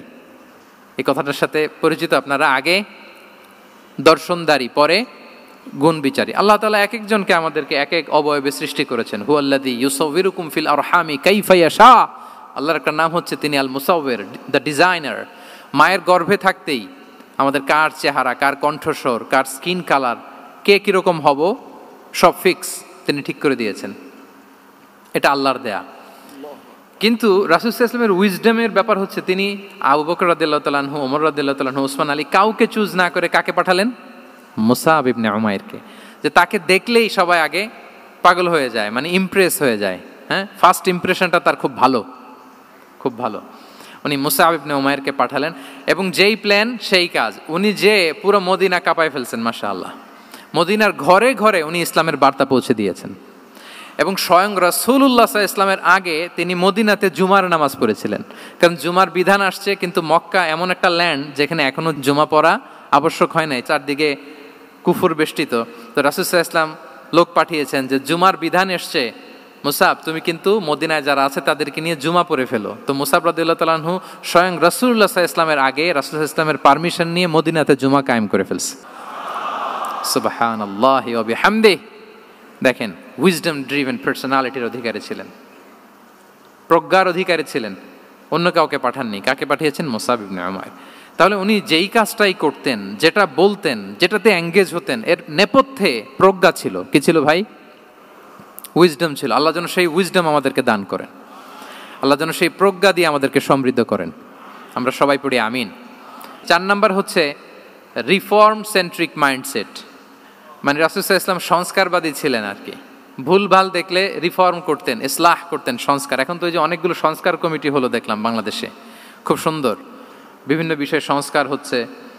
এবং স্বাধীনতার পরে আমাদের বয়স তো আর বেশি না, মানে সব দলের লোকেরা মিলে একসাথে এরকম বসা, এরপর রাষ্ট্রীয় ইস্যু নিয়ে ডিসকাস করা, এরপর মাঝে মাঝে আবার ওয়ার্কআউট করা, আবার একটু মিষ্টি ঝগড়া করা, আবার একটু ফান করা, এই সব কিছুর মধ্য দিয়ে জাতির জন্য ভাবা, নতুন নতুন চিন্তা প্রণয়ন। That's very good, I do appreciate, এটা দরকার। এমন বাংলাদেশই তো আমরা চেয়েছিলাম, ঠিক কিনা বলেন? এই যে রিফর্ম হচ্ছে, এটা অ্যাপ্রিসিয়েবল। রাসূল সাল্লাল্লাহু আলাইহি ওয়াসাল্লামের কিন্তু এই রিফর্ম সেন্ট্রিক মাইন্ডসেট ছিল। অন্যায় দেখলে, ভুলভাল দেখলে, অসঙ্গতি দেখলে, ইনকনসিস্টেন্সি দেখলে শুধরে দিতেন। শুদ্ধাচার অভিযান চালিয়েছেন মক্কাতেও মদিনাতেও, রিফর্ম করতেন। সব খারাপকে তিনি ভালো দিয়ে পরিবর্তন করে দিতেন। আসুন সিরাতের আয়নায়, থ্রু দ্য লেন্স অফ সিরা, আমরা দেখি কিভাবে পরিবর্তন করতেন। রাসূল সাল্লাল্লাহু আলাইহি ওয়াসাল্লামের একটা আদাত বা হ্যাবিট ছিল, তিনি কোনো ব্যক্তির বা কোনো স্থানের কোনো বাজে নাম বা খারাপ নাম দেখলে ওটা ভালো নামে চেঞ্জ করে দিতেন। মক্কা থেকে মদিনায় হিজরতের আগে মদিনার নাম ছিল ইয়াসরিব। কি ছিল? ইয়াসরিব মানে হচ্ছে প্রতিশোধ বা নিন্দা বা ক্ষোভ বা ভর্ৎসনা, সবগুলোই খুব বাজে মিনিং ডিনোট করে। রাসূল সাল্লাল্লাহু আলাইহি ওয়াসাল্লাম বললেন, আমি যেই শহরে হিজরত করব এই শহরের নাম ক্ষোভ, এই শহরের নাম হিংসা, এটা হইতে পারে? বলেন। রাহমাতাল লিল আলামিন, mercy and peace for the entire universe করে যাকে আল্লাহ পাঠিয়েছেন, উনি যেই শহরে থাকবেন ওই শহরের নাম প্রতিশোধের শহর, এটা হবে? উনি শহরের নাম চেঞ্জ করে দিলেন। উনি শহরের নাম দিলেন মদিনাতুন নবী। কি দিলেন? মদিনাতুন নবী, অথবা তবা তয়্যিবা, চেঞ্জ করে দিলেন, পরিবর্তন করে দিলেন। এক এলাকায় যে বিষ্ণু ইসলাম দেখলেন যে গাছপালা হয় না, উনি বললেন মাসমুহা দিহিল আরদ, এই জায়গার নাম কি? সবাই বলে ইসমুহা গাদেরা। গাদেরা মানে হচ্ছে মাকান লা নাবাতা ফিহি ওয়ালা শাজার, এমন জায়গা যেখানে ঘাস লতাপাতা কিছুই জন্মায় না। রাসূল সাল্লাল্লাহু আলাইহি ওয়াসাল্লাম বললেন, এই জন্যই তো ঘাস জন্মায় না, নাম তো রাখছো খুব বাজে একটা নাম। রাসূল সাল্লাল্লাহু আলাইহি ওয়াসাল্লাম বললেন, আজ থেকে এলাকার নাম গাদেরা নয়, এলাকার নাম আজকে থেকে খাদেরা। কি নাম? খাদেরা মানে কি বলেন? সবুজ, গ্রিন, এভারগ্রিন, সবুজ শ্যামল। এবং রাসূল সাল্লাল্লাহু আলাইহি ওয়াসাল্লাম যখন গ্রিন ল্যান্ড নাম দিয়ে দিলেন, এরপর থেকে সবুজ শ্যামল করে আল্লাহ জায়গাটাকে বরকতময় করে দিলেন। Changing names. এক সুন্দরী নারীকে বললেন মাসমুকি, কি নাম? বলে আসিয়া। আসিয়া মানে অবাধ্য। রাসূল সাল্লাল্লাহু আলাইহি ওয়াসাল্লাম বললেন, তুমি এত সুন্দরী, you are a beautiful lady, আর কি বাজে একটা নাম রেখেছো আসিয়া। তুমি আসিয়া কেন হবে? আজকে থেকে তোমার নাম জামিলা, মানে তুমি সুন্দরী, রূপবতী। সুবহানাল্লাহ, সুন্দর একটা নাম দিয়ে দিলেন। এক সাহাবীর নাম ছিল হাজান। হাজান মানে রাফ এন্ড টাফ, রুক্ষ। রাসূল সাল্লাল্লাহু আলাইহি ওয়াসাল্লাম বললেন, না, হাজান না, তোমার নাম আজকে থেকে সাহাল। কি নাম? সাহাল। সাহাল মানে সহজ। উনি বলেন, যেদিন থেকে সাহাল রাখছি এর আগ পর্যন্ত নাকি ওনার অসুস্থতা, রোগ বালাই একটার পর একটা লেগেই থাকতো। যেদিন থেকে সাহাল, ওই দিন থেকে উনি বলেন যে আল্লাহ তাআলা নবীর এই নাম চেঞ্জ করে দেওয়ার বারাকায় আমার পুরো জীবনের সব কাজকে আল্লাহ তাআলা সহজ করে দিয়েছেন। তাহলে রিফর্ম সেন্ট্রিক মাইন্ডসেট, আমরাও খারাপ কিছু দেখলে ভালো দিয়ে পরিবর্তন করব। কি বলেন? আচ্ছা, এটা তো নাম চেঞ্জ করে দেয়া। এবার সোশ্যাল রিফর্ম তিনি কি কি করেছেন আমরা একটু দেখি। তিনি যখন যুবক, মক্কায় এক ইয়ামানি লোক ব্যবসা করতে এসে তার প্রোডাক্ট বিক্রি করার পরে, আস ইবনে ওয়াইল নামে এক লোকের কাছে বিক্রি করার পরে যখন দাম চাইতে গেল, আস বলে, আরে বেটা, আমরা মক্কার সন্তান, আমরা দাম দিব না। তো সে ভাবলো হয়তো আমার সাথে ঠাট্টা করেছে, হজের মৌসুম যাক, বেচাকেনা শেষ করে যাওয়ার পথে দামটা নিয়ে যাব। সে ফেরার দিন আবার গেল যে আমার তো জিনিসের দামটা আপনি দিলেন না। সে বলে, আমরা এই ভূখণ্ডের মালিক, আমরা দাম দেই না, এটা তো বড় জুলুম। সে কান্নাকাটি শুরু করলো। তার এই কান্নাকাটি দেখে আল্লাহ রাসূল সাল্লাল্লাহু আলাইহি ওয়াসাল্লাম, ওনার চাচা জুবাইর ইবনে আব্দুল মুত্তালিব সহ ইয়াং স্টার যারা আছে, দ্য ইয়ুথ অব মক্কা, তাদের সবাইকে নিয়ে একটা সোসাইটি করলেন। এই যে আমরা হালাফুল ফুদুলের নাম শুনি না, যেটা বাংলায় আমরা কি বলি? হিলফুল ফুজুল। এই নামে তো অনেক সংগঠন আছে বাংলাদেশে। কি বলেন? যুবকরা কোনো সংগঠন করলে কমনলি এই নামটা পছন্দ করে, হিলফুল ফুজুল। আসলে এটার মূল নাম ছিল হালাফুল মুত্তাইয়িবিন। তিব মানে হচ্ছে রং। রাসূল সাল্লাল্লাহু আলাইহি ওয়াসাল্লাম সবাই মিলে, তখন জাহিলি যুগে একটা কালচার ছিল, বালতি ভর্তি রঙের ভেতরে হাত ঢুকিয়ে দিত, দিয়ে এই রং সমেত হাতটা তারা পাথরের মধ্যে লাগাতো, সবার হাত ওইখানে দিত, মানে আমরা হাতে হাত রেখে কমিটেড, আমরা ঐক্যবদ্ধ হলাম। সেখান থেকে হয়েছে হালাফুল মুত্তাইবিন থেকে হালাফুল ফুদুল। ওনারা বলল যে না, আমরা সবাই থাকবো মা আল মাজলুমি দিদ্দা জালেম, আমরা মজলুমের পক্ষে থাকবো, জালেমের বিপক্ষে থাকবো। এবং যেই প্রতিজ্ঞা ওই কাজ, সবাই মিলে আস ইবনে ওয়াইলকে ধরলো, তার কাছ থেকে টাকা আদায় করে ওই ইয়ামানি ব্যবসায়ীর কাছে পৌঁছে দিয়ে তিনি মাজলুমকে সহায়তা করেছেন। সুবহানাল্লাহ। এবং এই টেন্ডেন্সি, এই জুলুম, চাঁদাবাজি যেগুলো ছিল মক্কার জমিনে, রাসূল সাল্লাল্লাহু আলাইহি ওয়াসাল্লাম এই সোশ্যাল রিফর্মের মাধ্যমে এটাকে সংস্কার করেছেন। তাহলে এই যে রিফর্ম সেন্ট্রিক আমাদের হইতে হবে। আমাদের সমাজেও এখন চাঁদাবাজি আছে না নাই বলেন? খুন খারাপি আছে না নাই? সামাজিক অনাচার? তাহলে ঐক্যবদ্ধ হইতে হবে আমাদেরকে রিফর্মের জন্য। যুবক যারা আমরা আছি, যাদেরকে আল্লাহ আমাদের বলার সুযোগ দিয়েছে, লেখার সুযোগ দিয়েছে, ফিল্ডে কাজের সুযোগ দিয়েছে, আমরা সবসময় মজলুমের পক্ষে থাকব, আমরা সবসময় জালেমের বিপক্ষে থাকব। আমাদের নীরবতা আর আমাদের নিশ্চুপ থাকাই জালিমদেরকে আরো বড় বড় জালিম বানিয়েছে। এজন্য নাহনু মাআল মাজলুম দিদ্দা যালিম, এটা হচ্ছে আমাদের স্লোগান। আমরা কাদের সাথে? মজলুমের সাথে। আওয়াজ করে বলেন, কার সাথে? ইত্তাকু দাওয়াতাল মাজলুম। রাসূল সাল্লাল্লাহু আলাইহি ওয়াসাল্লাম বলেন, তোমরা মাজলুমের কান্নাকে ভয় করো, কেননা মাজলুমের কান্না আর আল্লাহর মাঝে কোনো ফারাক থাকে না, কোনো পর্দা থাকে না, বদদোয়া করলেই কবুল হয়ে যায়। তাহলে এভাবে রাসূলুল্লাহ সাল্লাল্লাহু আলাইহি ওয়া আলিহি ওয়াসাল্লাম তিনি সোশ্যাল রিফর্ম করেছেন। আমরা যদি ওনার পলিটিক্যাল রিফর্মের দিকে তাকাই, তাহলে দেখব যে আমরা যদি কনস্টিটিউশন অফ মদিনার কথা বলি, মদিনার কনস্টিটিউশন, এটা কিন্তু রাসূল সাল্লাল্লাহু আলাইহি ওয়াসাল্লাম করেছেন। মদিনা চার্টার, এত চমৎকার চার্টার পৃথিবী আর দেখেনি। ওইটা থেকেই এখন সব গোটা বিশ্বের সংবিধান। এই যে আমাদের সংবিধান সংস্কার কমিশন আছে না একটা, নিশ্চয়ই তারা ওইটা থেকে অনেক বেনিফিটেড হতে পারবেন। আমাদের যে মদিনা চার্টার, রাসূল সাল্লাল্লাহু আলাইহি ওয়াসাল্লাম নিজে করা, এবং এটা একটা ইনক্লুসিভ চার্টার ছিল। মুসলিম, পেগানস, জুইশ, সব ধর্মের মানুষকে নিয়ে তিনি মদিনাতে ওয়ান উম্মা ঘোষণা দিয়েছিলেন। One Umma, we are one উম্মা। হোক তুমি পেগান মুশরিক, হোক তুমি জুইশ মানে ইহুদি, হোক তুমি মুসলিম, তুমি যেই ধর্মের হও না কেন, মদিনাকে রক্ষা করতে যে আমরা সবাই মিলে উম্মা ওয়াহেদা, আমরা সবাই মিলে কি উম্মা ওয়াহেদা। পৃথিবীর অনেক দেশ এই আইডিওলজিকে ধারণ করে হু হু করে এগিয়ে গিয়েছে। মালয়েশিয়াতে 3টা রেস, আমি তো প্রায় 1 যুগ ওখানে, আমার 2টা ডিগ্রি ওখান থেকে, মাস্টার্স পিএইচডি।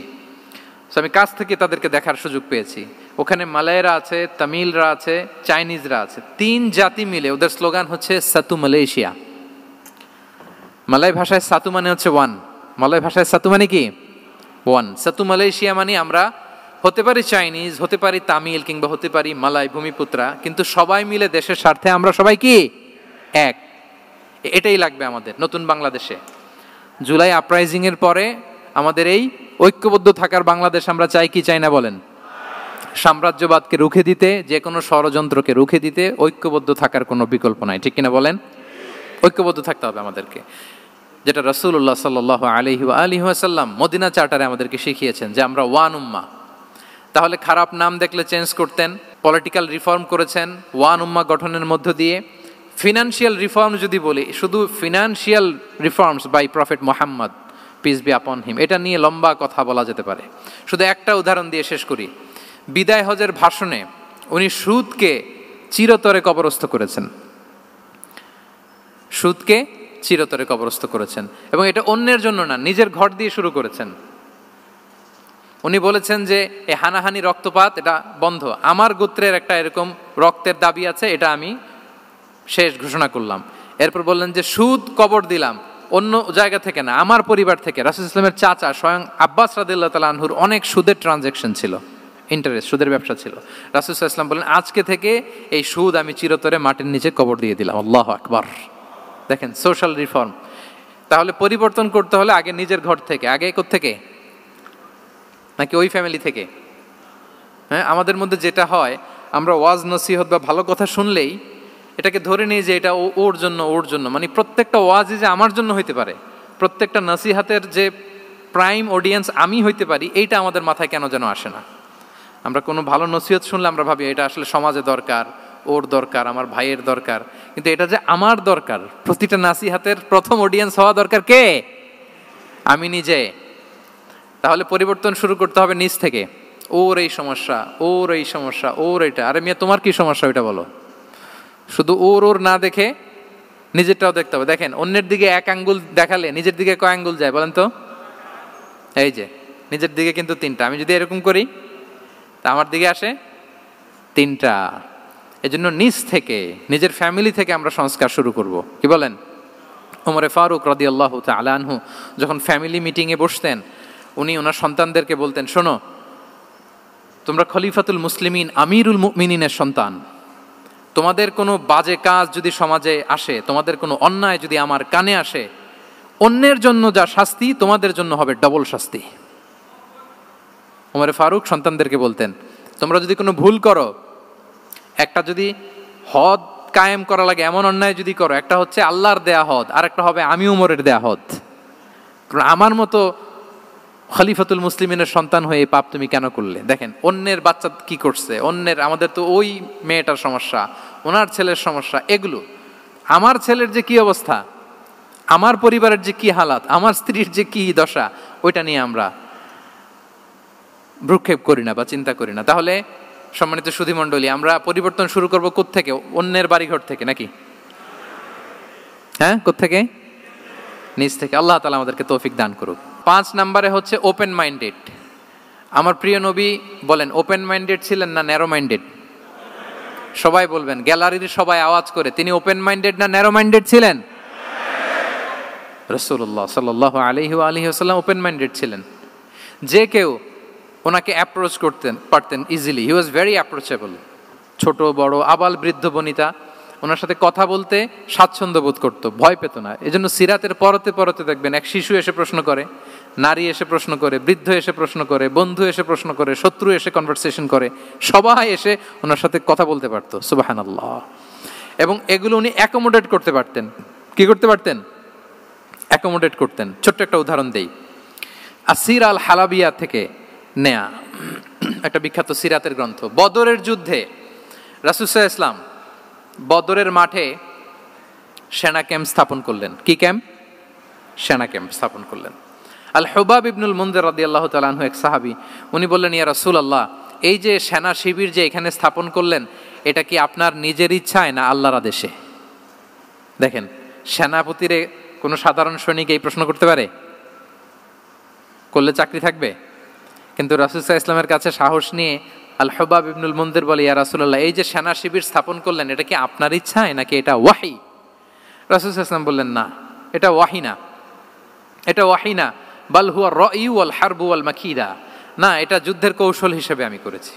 আল হুবাব ইবনুল মুনজির বললেন, ইয়া রাসূলুল্লাহ, তাহলে সঠিক জায়গায় সেনা ক্যাম্প স্থাপন হয় নাই।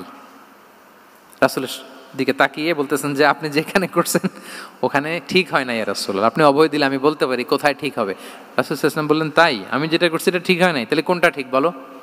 উনি বললেন, ওই যে বদরে একটা কুয়া আছে যেখানে পানির ব্যবস্থা আছে, ওইটার সামনে ব্যারিকেড দিয়ে আমাদের শিবির করতে হবে। তাহলে আমরা বদরের কুয়া থেকে পানি খাইতে পারবো, সারাদিন পানি খাবো, আর কাফিররা যুদ্ধে তো মারা যাবে, পানির অভাবে মারা যাবে। সুবহানাল্লাহ পড়বেন না? রাসূল সাল্লাল্লাহু আলাইহি ওয়াসাল্লাম বললেন, আরে তাই তো, তুমি তো ঠিকই বলেছো, এভাবে তো আমি ভেবে দেখিনি। আবার তিনি অ্যানাউন্স করে দিলেন যে সেনা শিবির এখানে যেই তাঁবু টাঙানো হয়েছে এখান থেকে মুভ করে আল হুবাব যেখানে ইন্ডিকেট করেছে ঠিক ওই জায়গায় যে শিবির স্থাপন করো। তাহলে আওয়াজ করে বলুন, ওপেন মাইন্ডেড না ন্যারো মাইন্ডেড? আমরা অনেক সময় আমাদের অধীনস্থদের কথা শুনতে চাই না। অনেক সময় অধীনস্থদের মাথা থেকেও দারুণ দারুণ দুর্দান্ত আইডিয়া চলে আসতে পারে। ইগনোর করবেন না সব সময়, আপনি দেখবেন যে তার কাছ থেকে ভালো আইডিয়া এসছে কিনা। তাহলে রাসূল সাল্লাল্লাহু আলাইহি ওয়াসাল্লাম এটাকে ইগনোর না করে অ্যাকোমোডেট করলেন। সুবহানাল্লাহ। খন্দক যুদ্ধের কথা যদি দেখি, পরীক্ষা খননের অ্যাডভাইস কে দিয়েছিল? মক্কার কোনো লোক? মদিনার? কে দিয়েছিল? সালমান আল ফারিসি। বাড়ি কোথায়? ইরান, পারস্য। হি ওয়াজ পার্সিয়ান বেসিকলি। তাহলে দেখেন, সেই পারস্য থেকে এসে বললেন যে এখানে পরীক্ষা খনন করলে ভালো হয়। 5.5 কিলোমিটার পরীক্ষা খনন করে ফেললেন। 4.5 মিটার প্রশস্ত, 3.5 মিটার হচ্ছে এটার ডেপথ। পুরো মদিনার সবাই মিলে এটা করে ফেললেন। তার মানে আমি সব বুঝি, আমি সব জানি, এই মেন্টালিটি থেকে আমাদের বেড়ে আসতে হবে। এটা হচ্ছে একটা ন্যারো মাইন্ডেড পার্সোনালিটির অধিকারী, যে আমি যেটা বলছি ওইটা, এটার পরে কোনো কথা নেই, এটা ভুল। বরং আমার টিমের মধ্যে থেকে যদি কোনো ভালো অপিনিয়ন আসে সেটা আমি রিভাইজ করব। কি বলেন, পারা যাবে না? তাহলে ওপেন মাইন্ডেড পার্সোনালিটি ছিলেন রাসূলুল্লাহ সাল্লাল্লাহু আলাইহি ওয়াসাল্লাম। 6 নম্বর মাইন্ডসেট হচ্ছে এন্টারপ্রেনাল মাইন্ডসেট। এন্টারপ্রেনাল, এখন তো এটা আপনারা সবাই খুব বেশি শোনেন, এন্টারপ্রেনারশিপ, এন্টারপ্রেনাল মাইন্ডসেট আসলে অনেক কিছুর সমন্বয় হয়। 1 নম্বর, যার প্রোঅ্যাক্টিভ অ্যাটিটিউড যাদের থাকে, solution focused, not problem focused. Problem সৃষ্টি হইলে ওইদিকে ফোকাস না করে কিভাবে সলিউশন করা যায় ওইদিকে ফোকাস করতেন। এরপর যে হিউম্যান রিসোর্সের ভালো ম্যানেজ করতে পারে, রিসোর্স কম কিন্তু to take the best out of this resource. অনেকে দেখবেন যে ছোট্ট জিনিসকে অর্গানাইজ করে এত সুন্দর প্রেজেন্টেশন করে, আবার অনেকের অনেক আছে কিন্তু সেটাকে প্রেজেন্ট করতে পারে না, এরকম আছে না নাই? রাসূল সাল্লাল্লাহু আলাইহি ওয়াসাল্লাম অল্প রিসোর্স দিয়ে অনেক বড় কিছু অ্যারেঞ্জ করতে পারতেন, সুবহানাল্লাহ। এবং he was a very good talent hunter. রাসূল সাল্লাল্লাহু আলাইহি ওয়াসাল্লাম একজন চৌকস ট্যালেন্ট হান্টার ছিলেন। He was a very good observer. সাহাবীদের কার কি ট্যালেন্ট এটা তিনি নোট করতেন। যার যে দক্ষতা তাকে তার ওই দক্ষতা দিয়ে ইসলামের সেবা করতে উৎসাহ দিতেন। যখনই কোনো প্রতিভাবান সাহাবীকে তিনি দেখেছেন, তিনি ইসলামের জন্য সেই প্রতিভাকে কাজে লাগানোর চেষ্টা করেছেন। একজনকে দিয়ে সবটা করেননি। আমাদের সমাজে এই একটা ভুল ধারণা আছে, আমরা অনেকে একজনের কাছ থেকে সব কামনা করি। একজন সব করতে পারে না, পারে? যারা পারেও কোনোটাই ভালোভাবে পারে না, সব পারে একটু একটু পারে। তো রাসূল সাল্লাল্লাহু আলাইহি ওয়াসাল্লাম ট্যালেন্ট হান্টার ছিলেন, যার যেখানে ট্যালেন্ট তাকে ওই কাজে লাগাতেন। বলেন তো খালিদ বিন ওয়ালিদ রাদিয়াল্লাহু তাআলা আনহুকে আল্লাহ রাসূল সাল্লাল্লাহু আলাইহি ওয়াসাল্লাম কি কাজে লাগিয়েছিলেন? অনেক পরে ইসলাম ধর্ম গ্রহণ করেছেন, কিন্তু যুদ্ধের অভিযানে পাঠিয়েছেন এবং পরবর্তীতে তিনি সেনাপ্রধান হয়েছিলেন মুসলিম ব্যাটালিয়নের। কারণ উনি ওয়ার স্ট্র্যাটেজি জানতেন। ওনার আক্রমণের কারণে তো উহুদের প্রান্তরে মুসলিমরা প্রায় নাস্তানাবুদ হওয়ার অবস্থা, তাই না? অনেক পরে আল্লাহ তাআলা ওনাকে ইসলামের জন্য কবুল করলেন। তাহলে উনি ওয়ার স্ট্র্যাটেজি জানতেন, ফলে রাসূল সাল্লাল্লাহু আলাইহি ওয়াসাল্লাম ওনাকে যুদ্ধের জন্য কাজে লাগিয়েছেন। তাহলে সবাইকে একটা দিলে হবে না, প্যারাসিটামল 3 বেলা সবার জন্য হবে নাকি যার যে রোগ সে অনুযায়ী প্রেসক্রিপশন? হ্যাঁ, খালিদ বিন ওয়ালিদ রাদিয়াল্লাহু তাআলা আনহু তিনি সমরবিদ ছিলেন, রণকৌশলী। ওনাকে বানিয়েছেন সেনাপ্রধান। আওয়াজ করে বলুন, কি প্রধান? উনি সেনাপ্রধান হয়েছিলেন। আচ্ছা, আপনারা হাসান বিন সাবিত রাদিয়াল্লাহু তাআলা আনহুর নাম শুনেছেন নিশ্চয়ই। ওনাকেও তো যুদ্ধের ময়দানে পাঠিয়েছেন না? ওনারা পাঠিয়েছেন। ওনারা দিয়ে কি করছেন বলেন? কবিতা লিখতেন। ওনার কাব্য প্রতিভা ছিল। উনি বেসিক্যালি যুদ্ধ করতে জানতেন না, এজন্য রাসূল সাল্লাল্লাহু আলাইহি ওয়াসাল্লাম যুদ্ধে ওনাকে পাঠাতেনও না। বিভিন্ন যুদ্ধে ওনাকে না পাঠিয়ে নারীদেরকে, মদিনার নারী শিশু ভালনারেবলস যারা আছে তাদেরকে দেখভাল করার জন্য মদিনায় উনি রেখে যেতেন, কারণ আল্লাহ তাআলা ওনাকে কাব্য প্রতিভা দিয়েছিলেন। ওনার এক এক কবিতা পড়লে গায়ের লোম খাড়া হয়ে যায়। You will have goosebumps, literally আপনার গায়ের পশম দাঁড়িয়ে যাবে। এবং উনি ওনার কবিতা দিয়ে মুসলিমদেরকে, সাহাবীদেরকে উজ্জীবিত করতেন। মসজিদে নববীতে আল্লাহ রাসূল সাল্লাল্লাহু আলাইহি ওয়াসাল্লাম ওনার মিম্বারের পাশে শুধু হাসান বিন সাবিত রাদিয়াল্লাহু তাআলা আনহুর জন্য আলাদা একটা মিম্বার বানিয়েছিলেন, যে হাসান তুমি ওখানে উঠে কবিতা লিখে আমার সাহাবাদেরকে উজ্জীবিত করবে জিহাদের জন্য। আল্লাহু আকবার। তাহলে একজনকে সেনাপ্রধান, আরেকজনকে জাতীয় কবি, আরেকজনকে হাসান বিন সাবিত রাদিয়াল্লাহু তাআলা আনহুকে কি বানালেন? জাতীয় কবি বানালেন। আচ্ছা, হুযাইফা ইবনুল ইয়ামান রাদিয়াল্লাহু তাআলা আনহু, ওনার ছিল ডিটেকটিভ মাইন্ড, এজন্য ওনাকে রাসূল সাল্লাল্লাহু আলাইহি ওয়াসাল্লাম মদিনার গোয়েন্দা বিভাগের প্রধান বানিয়েছেন, head of detective division. Huzaifa ibnul Yaman ছিলেন মদিনার কি? হেড অফ ইন্টেলিজেন্স, গোয়েন্দা বিভাগের প্রধান। মুআয ইবনে জাবাল রাদিয়াল্লাহু তাআলা আনহু প্রশাসনিক কাজ খুব ভালো বুঝতেন। মদিনার সবচাইতে বড় সিনিয়র আমলা ছিলেন মদিনা রাষ্ট্রের সবচাইতে সিনিয়র আমলা মুআয ইবনে জাবাল রাদিয়াল্লাহু তাআলা আনহুকে রাসূল সাল্লাল্লাহু আলাইহি ওয়াসাল্লাম কবিতা লেখার দায়িত্বও দেন নাই, গোয়েন্দাগিরি করতে দেন নাই, ওনাকে ইয়ামানের গভর্নর করে পাঠিয়েছেন। সুবহানাল্লাহ বিহামদি। তাহলে যার যে যোগ্যতা তাকে সেই জায়গায় কাজে লাগানো, এটাকে বলে এন্টারপ্রেনাল মাইন্ডসেট। এটা কি বলে? এন্টারপ্রেনাল মাইন্ডসেট। আল্লাহ হাবিব সাল্লাল্লাহু আলাইহি ওয়াসাল্লামের এই মাইন্ডসেট ছিল। 7 নম্বর মাইন্ডসেট হচ্ছে কনসিডারেট মাইন্ডসেট। কনসিডারেট মানে হচ্ছে সুবিবেচক, যার বিবেচনা আছে, অথবা যে অন্যের প্রতি সহানুভূতিশীল, উচ্চ বিবেকবোধ সম্পন্ন ব্যক্তিত্ব। রাসূল সাল্লাল্লাহু আলাইহি ওয়াসাল্লাম he was the man of 6 senses. ওনার 6টা সেন্স কাজ করতে একসাথে। কয়টা? আমাদের করে কয়টা? 5টা তো আল্লাহ দিছে, অনেকের 3টাও কাজ করে না। কোন দিক দিয়ে কি হচ্ছে দিন দুনিয়ায় নাই, সে একেবারে অন্য জগতের মানুষ। কি হচ্ছে চোখ কান খোলা নাই, কিছু জানা নাই। কিন্তু রাসূল সাল্লাল্লাহু আলাইহি ওয়াসাল্লাম he was man of 6 senses. চারদিকে কোথায় কি হচ্ছে, কার একটু অসুবিধা হয়ে যাচ্ছে, কার একটু সমস্যা, খুব অন্যের ব্যথায় ব্যথিত ছিলেন, অন্যের দুঃখে দুঃখী ছিলেন। অন্যের প্রতি সহানুভূতি ছিলেন, ম্যান অফ সিক্স সেন্সেস ছিলেন তিনি। সিরাত থেকে দু একটা উদাহরণ দেখেন। একবার রাতের নামাজ, সম্ভবত এশার নামাজ, খুব ছোট্ট করে শেষ করে দিলেন। তো সাহাবারা জিজ্ঞেস করলেন, ইয়া রাসূলুল্লাহ, নামাজ তো এত তাড়াহুড়ো করতে আপনাকে কখনো দেখিনি। তিনি বললেন, আমি নামাজের মাঝখানে এক ছোট্ট বাচ্চার কান্না শুনেছি। আনাস রাদিয়াল্লাহু বর্ণনা করেন যে কানা রাসূলুল্লাহ সাল্লাল্লাহু আলাইহি ওয়াসাল্লাম ইয়াসমাউ বুকা আস-সাবিয়্যি মা উম্মি। আমি যখন নামাজে ইমামতি করছি, পেছনে মহিলাদের কাতারের ওখান থেকে একটা ছোট্ট শিশুর কান্নার আওয়াজ আমার কানে আসলো। দেখেন কি সেন্স। তো আমার মনে হচ্ছিল বাচ্চার কান্নায় পেছনের কাতারে মায়ের বড্ড কষ্ট হচ্ছে। যেই মাটা বাচ্চাটাকে নিয়ে এসছে উইমেন প্রেয়ার হলে, তাকে বাচ্চাটাকে ম্যানেজ করতে বা সামলাতে মায়ের বড্ড কষ্ট হয়ে যাচ্ছে আমার মনে হচ্ছে। এজন্য আমি নামাজটা একটু শর্টকাটে শেষ করে দিয়েছি। Could you imagine that? কি নবী আমরা পেয়েছি, কিরকম কনসিডারেট ছিলেন, কতটা সুবিবেচক ছিলেন, অন্যের প্রতি কতটা সহানুভূতিশীল ছিলেন তিনি, অন্যের যাতে কোনো সমস্যা না হয় এটা খেয়াল করতেন। মুআয ইবনে জাবাল রাদিয়াল্লাহু তাআলা আনহুকে মদিনার পাশেই এক মসজিদের ইমাম করে পাঠালেন। উনি ইমামতির দায়িত্ব পেয়ে একবার মাগরিবের নামাজে সূরা বাকারা তেলাওয়াত শুরু করলেন। তো ওনার হয়তো তেলাওয়াত করতে করতে একটা ইমোশন চলে আসছে, উনি তো সুরের ঝংকার দিয়ে তেলাওয়াত করতেছেন। এখন পেছনে যারা মুসল্লি ছিল এরা ছিল সব কৃষিজীবী সাহাবী। এরা কি ছিল? সারা দিন ওট দিয়ে, খেজুর গাছে পানি দিয়ে যান যায় কোনো রকম ফরজ পেরে যায় ঘুমাইতে হবে। এই সাহাবীরা যখন পিছনে দাঁড়াইছে আর উনি ধরছে কোন সূরা? সূরাতুল বাকারা। এখন ওনারা তো আর থাকতে পারে না, ওনার সাথে থাকতে না পারে এক সাহাবী নামাজ রেখে দিয়ে ডাইরেক্ট রাসূল সাল্লাল্লাহু আলাইহি ওয়াসাল্লামের কাছে, কারণ বড় হুজুর তো আছে মদিনায়। যে বিচার দিছে ইয়া রাসূলুল্লাহ, দেখেন এমন একজনকে ইমাম করে অ্যাসাইন করেছেন, উনি মাগরিবের সালাতে সূরা বাকারা পড়ে, আর আমরা হচ্ছি কৃষিজীবী শ্রমজীবী সাহাবী, আমাদের তো এত বড় কেরাতের সাথে জয়েন করা সম্ভব না। রাসূল সাল্লাল্লাহু আলাইহি ওয়াসাল্লাম রেগে গেলেন, চেহারাটা আগুনের গোলার মতো লাল হয়ে গেল। মুআয ইবনে জাবাল রাদিয়াল্লাহু তাআলা আনহুকে ডেকে পাঠালেন, ডেকে বললেন, আফাত্তানুন আনতা ইয়া মুআয, আফাত্তান, তুমি কি ফিতনা সৃষ্টি করতেছো? ওখানে পাঠাইছি কমিউনিটির ইউনিটি ধরে রাখার জন্য, তুমি ওখানে যে ফিতনা সৃষ্টি করতেছো। তুমি কি সাব্বিহ ইসমা রাব্বিকাল আ'লা এই সূরা তোমার মুখস্থ নাই? ওয়াদ-দুহা ওয়াল-লাইলি ইযা সাজা এটা পারো না? ওয়াশ-শামসি ওয়া দুহাহা এটা মুখস্থ নাই? তো তুমি কেন এই সূরাগুলো দিয়ে নামাজ পড়াও না? কেন পড়াও না? এরপর তিনি বললেন, যখন ইমামতির সুযোগ পাবে, সুযোগ পেয়ে লম্বা কেরাত ধরো না, ছোট্ট কেরাত দিয়ে নামাজ শেষ করো। কেননা তোমার পেছনে বয়স্করা আছে, মুরব্বীরা আছে, অসুস্থরা আছে।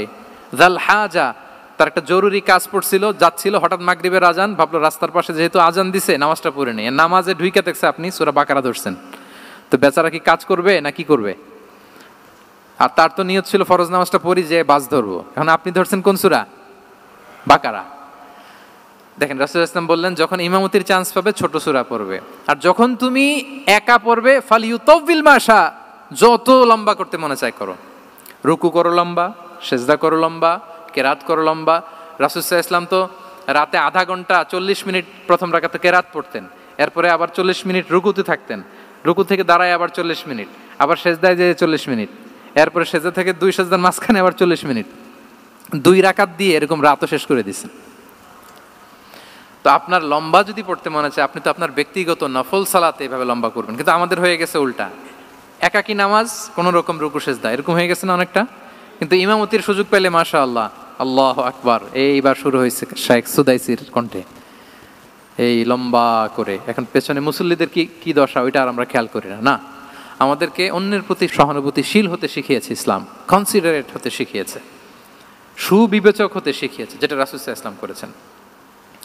এবং রাসূল সাল্লাল্লাহু আলাইহি ওয়াসাল্লাম কোনো কাজে কাউকে পাঠালে ওনার বিখ্যাত সে বাণীটা বলে দিতেন যে ইয়াসসিরু ওয়ালা তুআসসিরু বাশশিরু ওয়ালা তুনাফিরু, সহজ করে উপস্থাপন করো, কঠিন করো না। সুসংবাদ দিও, মানুষকে দিন থেকে ভাগিও না। আমরা মানুষকে ভয় দেখাই, আমরা এত কঠিন করে ইসলামকে উপস্থাপন করি, মানুষ বলে আগে যেটা করতাম ওইটাই ভালো। তো আমরা যেন দিনকে কঠিন না করি, আমাদের কোনো অ্যাটিটিউডের কারণে যেন মানুষ ইসলাম থেকে ভেগে না যায়। আরেকটা উদাহরণ দেখুন, একবার মাগরিবের কিংবা এশার নামাজে রাসূল সাল্লাল্লাহু আলাইহি ওয়াসাল্লাম লম্বা সেজদা দিলেন। এত লম্বা সেজদা তিনি কখনো দেন না। নামাজ শেষে সাহাবারা জিজ্ঞেস করলেন, ইয়া রাসূলুল্লাহ, আপনি কি নামাজের মাঝখানে অসুস্থ হয়ে গেলেন নাকি? অথবা কোরআনের আয়াত নাজিল হলো নাকি, ওহী নাজিল হলো নাকি? রাসূল সাল্লাল্লাহু আলাইহি ওয়াসাল্লাম বললেন, কুল্লু যালিকা লাম ইয়াকুন ওয়ালাকিন নাবনি ইরতাহালানি ওয়া কারিহতু আন উআজ্জিলাহু হাত্তা ইয়াকদিয়া হাজাতাহ বললেন না, অসুস্থ হই নাই, ওহিও নাজিল হই নাই। আমি যখন সেজদায় গিয়েছি আমার দুই ছোট নাতি হাসান হোসেন আমার কাঁধের উপরে চেপে বসেছে। যতক্ষণ না ওরা খেলা শেষ না করে নিচে নেমেছে আমি সেজদায় লুটিয়েছিলাম, নেমেছে এরপরে মাথা উঠিয়েছি। আমার মাথা উঠানোর কারণে ওদের খেলার একটু ডিস্টার্ব হবে, এজন্য আমি আর সেজদা থেকে মাথা উঠাই নাই। দেখেন, নাতির খেলার যেন ডিস্টার্ব না হয়। পেছনের মহিলা সারির এক বোনের নামাজের সমস্যা হচ্ছে, এগুলো উনি খেয়াল করতেন, ছোট্ট ছোট্ট বিষয়গুলো উনি খেয়াল করতেন। এটাকে বলে কনসিডারেট মাইন্ডসেট। কি বলে? তাহলে আমরা অন্যের প্রতি যেন সহানুভূতিশীল হই, নাকি শুধু নিজেরটাই দেখব? অন্যেরটা দেখার দরকার আছে না নাই বলেন? 8 নাম্বার হচ্ছে ট্রান্সপারেন্সি। ট্রান্সপারেন্সি মানে হচ্ছে স্বচ্ছতা। ওনার জীবনের চাইতে, ওনার বায়োগ্রাফির চাইতে স্বচ্ছ বায়োগ্রাফি আপনি পাবেন না। No public and private dividation. And in the long history of time, no one's life has been recorded more transparently than the life of Prophet Muhammad sallallahu alaihi wasallam. রাসূল সাল্লাল্লাহু আলাইহি ওয়াসাল্লামের চেয়ে বেশি পৃথিবীতে এমন সেকেন্ড কোনো পার্সন আপনি দেখাতে পারবেন না যার জীবনের সবকিছু রেকর্ডেড। সবকিছু রেকর্ডেড। এরকম আছে? ঘরে কি করেছেন, বাইরে কি করেছেন, স্ত্রীর সাথে কি করেছেন, বন্ধুর সাথে কি করেছেন, সাহাবাদের সাথে কি করেছেন, শত্রুর সাথে কি করেছেন, অল আর রেকর্ডেড। সব এন্ড ক্রিস্টাল ক্লিয়ার, একেবারে স্বচ্ছ পানির মতো, স্ফটিক কাচের মতো ক্লিয়ার, ট্রান্সপারেন্ট। ওনার সব কাজে উনি স্বচ্ছতা বজায় রাখতে চাইতেন। কতটা স্বচ্ছ ছিলেন একটা মজার ঘটনা শোনাই আপনাদেরকে। সহিহ বুখারীতে এসছে, রমাদানের শেষ 10 দিন, দ্য লাস্ট 10 days অফ রমাদানে তিনি এতেকাফ করতেন। তো এতেকাফ অবস্থায় স্ত্রীরা এসে রাতে দেখা করে যেত, জরুরি কথা আলাপ থাকলে সেরে যেত। একবার রাতে সফিয়া বিনতে হুয়াই ইবনে আখতাব রাদিয়াল্লাহু তাআলা আনহা আসলেন, ওনার স্ত্রী। কথা হলো এবার ওনাকে একটু এগিয়ে দিবেন। মসজিদ থেকে রাসূলুল্লাহ সাল্লাল্লাহু আলাইহি ওয়াসাল্লাম বারান্দার দিকে পাশ দিয়ে আসলেন এগিয়ে দেওয়ার জন্য। ইন দ্য মিন টাইম হঠাৎ দুইজন আনসারি সাহাবী পাশ দিয়ে হেঁটে যাচ্ছেন। রাসূলুল্লাহ সাল্লাল্লাহু আলাইহি ওয়াসাল্লাম আম্মাজানকে বিদায় দিবেন এখানে। হঠাৎ করে তিনি আওয়াজ করে বললেন, আলা রিসলিকুমা, এই দাঁড়াও।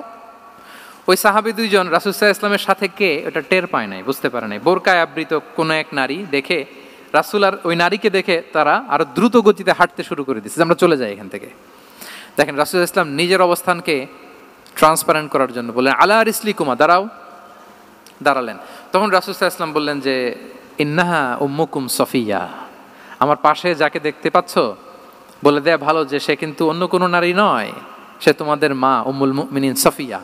সাহাবারা বলে, সুবহানাল্লাহ ইয়া রাসূলুল্লাহ, ইয়া রাসূলুল্লাহ, এ কেমন কথা? আপনি কেন আমাদের কাছে জবাবদিহি করতে যাচ্ছেন বা ক্লারিফাই করছেন? আপনার পাশে কোনো নারী এত রাতে যদি দাঁড়িয়ে থাকে, তিনি তো আমাদের মাদের মধ্যে থেকেই তো একজন হবেন, কেন আপনি বলতেছেন? তখন রাসূল সাল্লাল্লাহু আলাইহি ওয়াসাল্লাম বললেন যে, না, ইন্না শাইতানা ইয়াজরি মিনাল ইনসানি মাজরাদ দাম, শয়তান মানুষের রগে রগে চলাচল করে। ওয়া ইন্নী খাশিতু আই ইউকযিফা ফি কুলুবিকুমা শাররান, আরেক বর্ণনায় আছে শাইআন, আমার ভয় হয় হয়তো শয়তান কোনো সন্দেহের উদ্রেক তোমাদের হৃদয়ে ঢুকায় দিতে পারে। সুবহানাল্লাহ। এজন্য আমি ক্লিয়ার করে দিলাম, এটা আমার বউ, আমার স্ত্রী, তোমাদের মা সফিয়া। দুজন সাহাবী যদি চলে যায়, এমন হতেই পারতো বাড়িতে যে একজন আরেকজনকে জিজ্ঞেস করতে পারতো যে, আচ্ছা নবীর পাশে যে কালো বোরকা পরা মহিলাটা ছিল দেখছো না, এটা কে? তখন একজন হয়তো বলতো, কে আর হবে, আমাদের মাই তো হবে, কোনো এক মা। আরেকজন বলবে, আমাদের উম্মুল মুমিনিনের কেউ ছিল নাকি অন্য কেউ? এরকম একটা হুট করে সন্দেহের উদ্রেক মাথায় আসতে পারে না যে ওনার স্ত্রী ছিল না অন্য কেউ ছিল? আসতে পারে কি পারে না বলেন? ওই সন্দেহের অবকাশটুকু রাসূল সাল্লাল্লাহু আলাইহি ওয়াসাল্লাম রাখেন নাই। উনি বলে দিলেন যে এটা তোমাদের মা, এটা সফিয়া। এই সন্দেহের অবকাশের কোনো সুযোগ নাই। তাহলে রাসূল সাল্লাল্লাহু আলাইহি ওয়াসাল্লামের পুরো লাইফ ছিল ট্রান্সপারেন্ট, একেবারে স্বচ্ছ। তাহলে রাসূল সাল্লাল্লাহু আলাইহি ওয়াসাল্লামের লাইফ তিনি কত স্বচ্ছতার সাথে কাটিয়েছেন, এটা ক্লিয়ার না আমাদের সাথে? Transparent mindset. 9 নাম্বার হচ্ছে অ্যাপ্রিশিয়েটিভ, অর্থাৎ অন্যের প্রশংসা করা। আমরা অনেক সময় অন্য কেউ ভালো কাজ করলে অ্যাপ্রিশিয়েট করতে চাই না, আমরা গুণমুগ্ধ হই কিন্তু গুণগ্রাহী হতে চাই না, অন্যরে ক্রেডিট দিতে চাই না, তার ভালো কাজে স্বীকৃতি দিতে চাই না। হয়তো আমার দলের লোক না, বা আমার চিন্তার লোক না, বা আমার সার্কেলের লোক না, তার প্রশংসা করতে চাই না, তার গুণগ্রাহী হতে চাই না। এরকম মেন্টালিটি আমরা অনেকে ক্যারি করি না? রাসূল সাল্লাল্লাহু আলাইহি ওয়াসাল্লাম এটা করেননি। ভালো কিছু দেখলে মুসলিম হোক অমুসলিম হোক অ্যাপ্রিশিয়েট করতেন। Basically he develop the culture of appreciation. এটা আমাদের করতে হবে। আপনার ছেলে ভালো কিছু করেছে, অ্যাপ্রিশিয়েট করেন, ও কনফিডেন্স ফিরে পাবে। আপনার স্ত্রী ভালো রান্না করেছে, অ্যাপ্রিশিয়েট করেন, সে আনন্দিত হবে। আপনার বন্ধু ভালো কিছু একটা করেছে, তাকে ইন্সপায়ার করেন, অ্যাপ্রিশিয়েট করেন। রাসূল সাল্লাল্লাহু আলাইহি ওয়াসাল্লাম একবার এক বৈঠকে 8 জন সাহাবীকে 8টা কমপ্লিমেন্ট দিয়েছেন। 8টা অ্যাপ্রিসিয়েশন দিয়েছেন। তিনি বলেছেন আরহামু উম্মতি বি উম্মতি আবু বকর। দেখেন 8 জন সাহাবীর 8টা গুণের বর্ণনা দিচ্ছেন। তিনি বললেন আমার উম্মতের মধ্যে সবচাইতে রহম দিলের সাহাবী হচ্ছে কে? আবু বকর রাদিয়াল্লাহু তাআলা। এত রহম দিলের ছিলেন, উনি যখন আল্লাহ রাসূল সাল্লাল্লাহু আলাইহি ওয়াসাল্লামের ইন্তেকালের পরে মসজিদে নববীতে যখন নামাজে দাঁড়াতেন, কান্নার চোটে উনি কেরাতই পড়তে পারতেন না। কমপ্লেন করতো সাহাবারা যে আমরা তো কেরাত বুঝি না, একটু স্পষ্ট করে পড়েন, কান্না একটু থামান। কেন কাঁদতেন?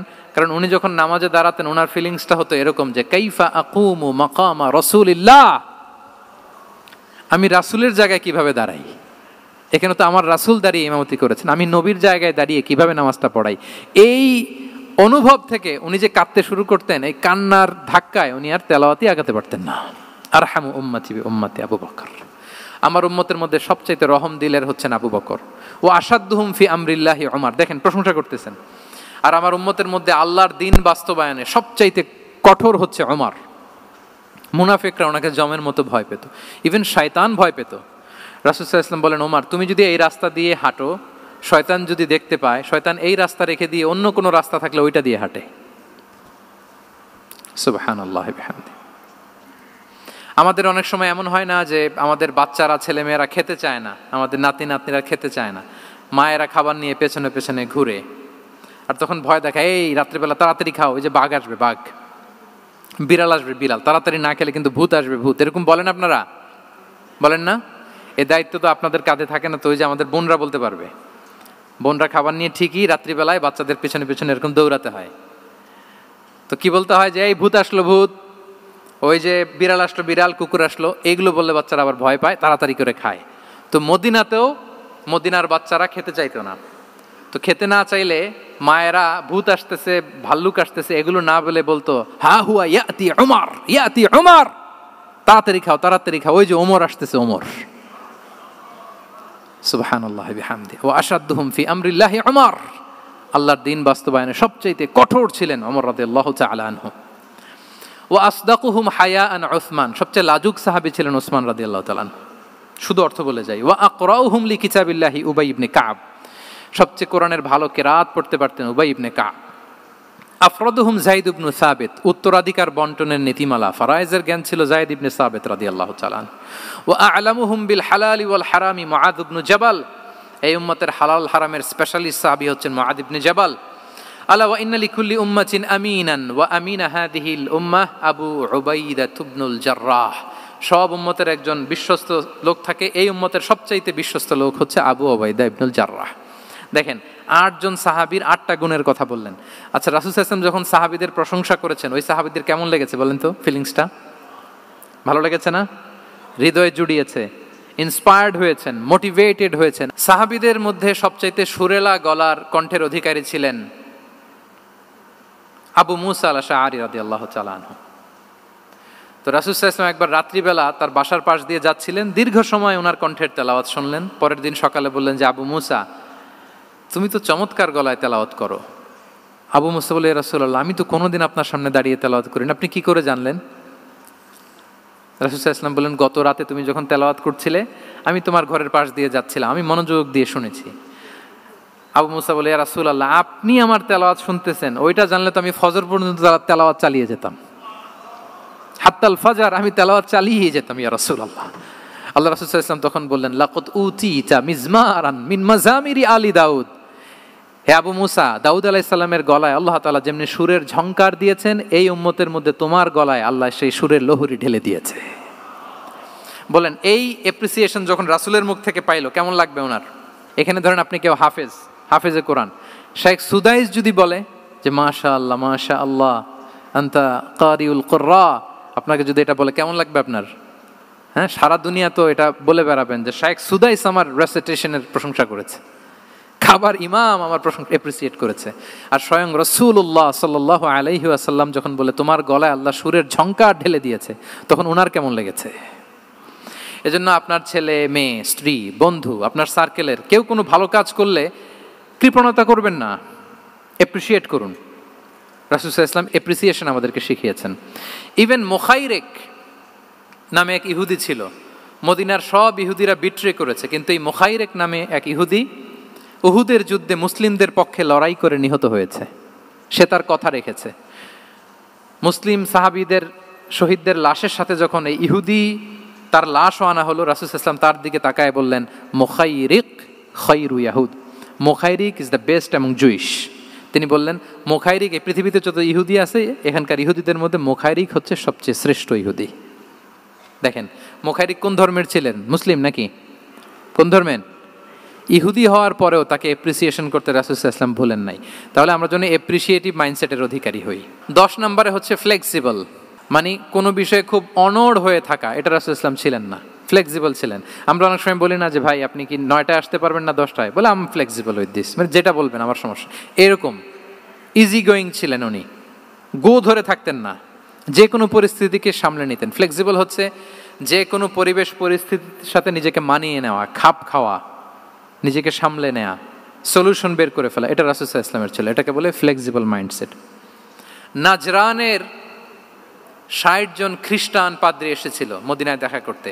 এখন এত মানুষকে সম্মানিত মেহমানকে উনি কোথায় বসতে দিবেন, পরামর্শ করলেন কোথায় বসতে দেওয়া যায়।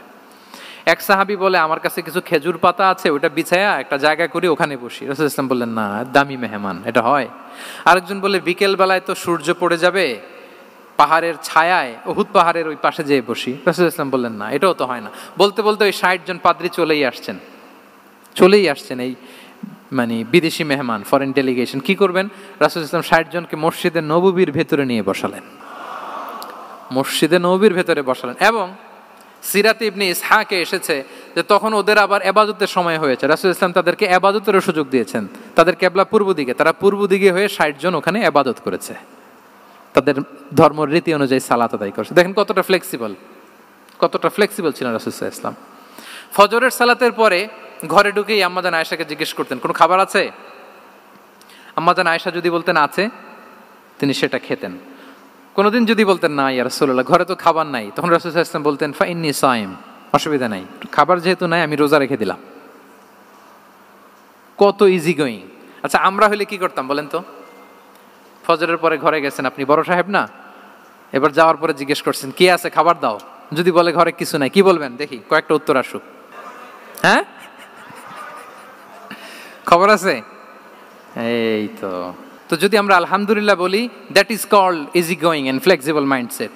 এটাই হওয়া উচিত। খাবার থাকলে খেতেন, না থাকলে বলতেন okay I am fasting, it's not a big deal, ফা ইন্নী সাইম, যেহেতু নাই কি আর করবো, আমি রোজা রেখে দিলাম। এরকম ইজি গোয়িং ছিলেন। দেখেন his life was so simple but so special. হ্যাঁ, মুহাম্মদ সাল্লাল্লাহু আলাইহি ওয়াসাল্লাম। তাহলে ফ্লেক্সিবল ছিলেন। 11 নাম্বার হচ্ছে অপটিমিস্টিক মাইন্ডসেটের অধিকারী ছিলেন। অপটিমিস্টিক, প্যাসিমিস্টিক ছিলেন না, মানে ইতিবাচক চিন্তা করতেন সবসময়। কি চিন্তা করতেন? আপনি আজকের এই হল রুমের কিছু ভুল ধরতে পারবেন না?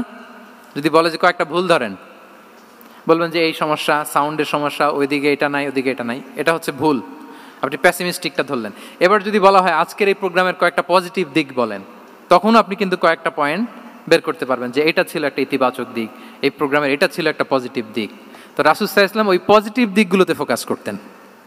হ্যাঁ, come back positive, not go back negative. রাসূল সাল্লাল্লাহু আলাইহি ওয়াসাল্লামের কাছে এসে যদি কেউ বলতে ইয়া রাসূলুল্লাহ আমি খুব অসুস্থ, রাসূল সাল্লাল্লাহু আলাইহি ওয়াসাল্লাম বলতেন লা বাসা আলাইকা তুহুরুন ইনশাআল্লাহ।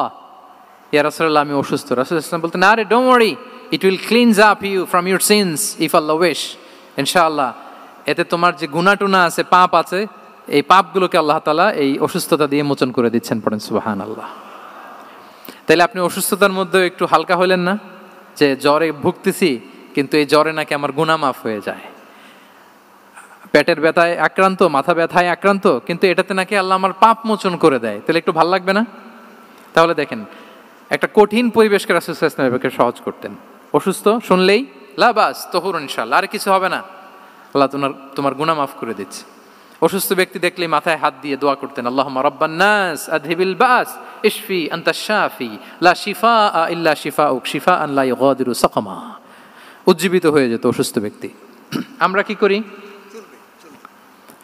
কি করি? কাউকে অসুস্থ দেখলে, রোগাক্রান্ত দেখলে, ওই রোগে সবচাইতে কষ্ট পেয়ে যে মারা গেছে তার ঘটনা বলা শুরু করি যে হায় রে ভাই আপনার ক্যান্সার, আমার এক খালা ছিল ক্যান্সারের 4th স্টেজে চলে গেছিল, 14টা কেমো দেয়া লাগছে, এই যে ফিরিস্তি একেবারে ওনার দাফন কাফন পর্যন্ত। এখন বলেন ওই লোক যাও সুস্থ ছিল, এখন আর সুস্থ থাকবে? কথা বলেন, থাকবে? একটা দিব্যি সুস্থ মানুষকে যদি আপনি বলেন ভাই আপনাকে দেখতে কেমন যেন একটু রোগা রোগা লাগতেছে, অসুস্থ নাকি? এরপরে প্ল্যান করে ধরেন আপনি বললেন, উনি আবার ওদিকে যাওয়ার পরে আরেকজনকে প্ল্যান করে বলতে বললেন, ও বললো ভাই ব্যাপার কি, চেহারাটা কেমন শুকনা শুকনা। এরকম 5 জন বলার পরে ওই বিকেলে কাঁথা গায়ে দিয়ে শুয়ে ফেলবে বিছানায়। তোরে আপনি অসুস্থ এমনি বানায় ফেলছেন। কিন্তু রাসূলুল্লাহ সাল্লাল্লাহু আলাইহি ওয়া আলিহি ওয়াসাল্লাম উনি বলতেন লাবাস লাবাস আলাইক তাহুরুন ইনশাআল্লাহ, আরে সুস্থ হয়ে যাবা। এজন্য দেখতে গেলে আপনি উৎসাহিত করবেন, বলবেন আরে ভাই আপনারা তো খুব সুস্থ লাগতেছে। কে বলছে আপনি অসুস্থ? অসুস্থতার কোনো ছোঁয়াই তো আপনার মধ্যে নাই। হ্যাঁ, you are looking very fine, চমৎকার লাগতেছে আপনার, কে বলছে? তো ভালো হয়ে যাচ্ছেন। এটা বললে উনি আশা পায়। আর আপনি যদি ওই রোগে সবচেয়ে কষ্ট পেয়ে যে মারা গেল, এই ঘটনা যদি ওনারে শোনান, উনি বাঁচবে বলেন?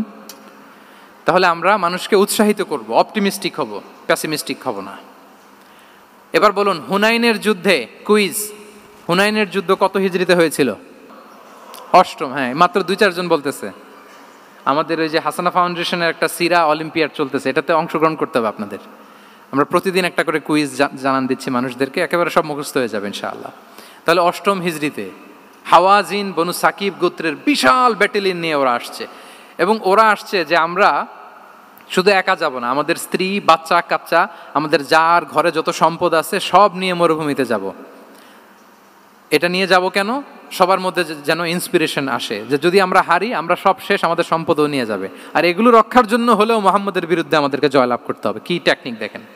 সব যখন নিয়ে দাঁড়াইছে বিশাল বাহিনী, এক সাহাবী এসে বলল ইয়া রাসূলুল্লাহ, কালকে তো আমাদের খবর আছে, এই বাহিনীকে আমরা কি করে পরাস্ত করব? ইয়া রাসূলুল্লাহ, এসে দেখুন, পাহাড় থেকে দেখুন কত বিশাল বাহিনী।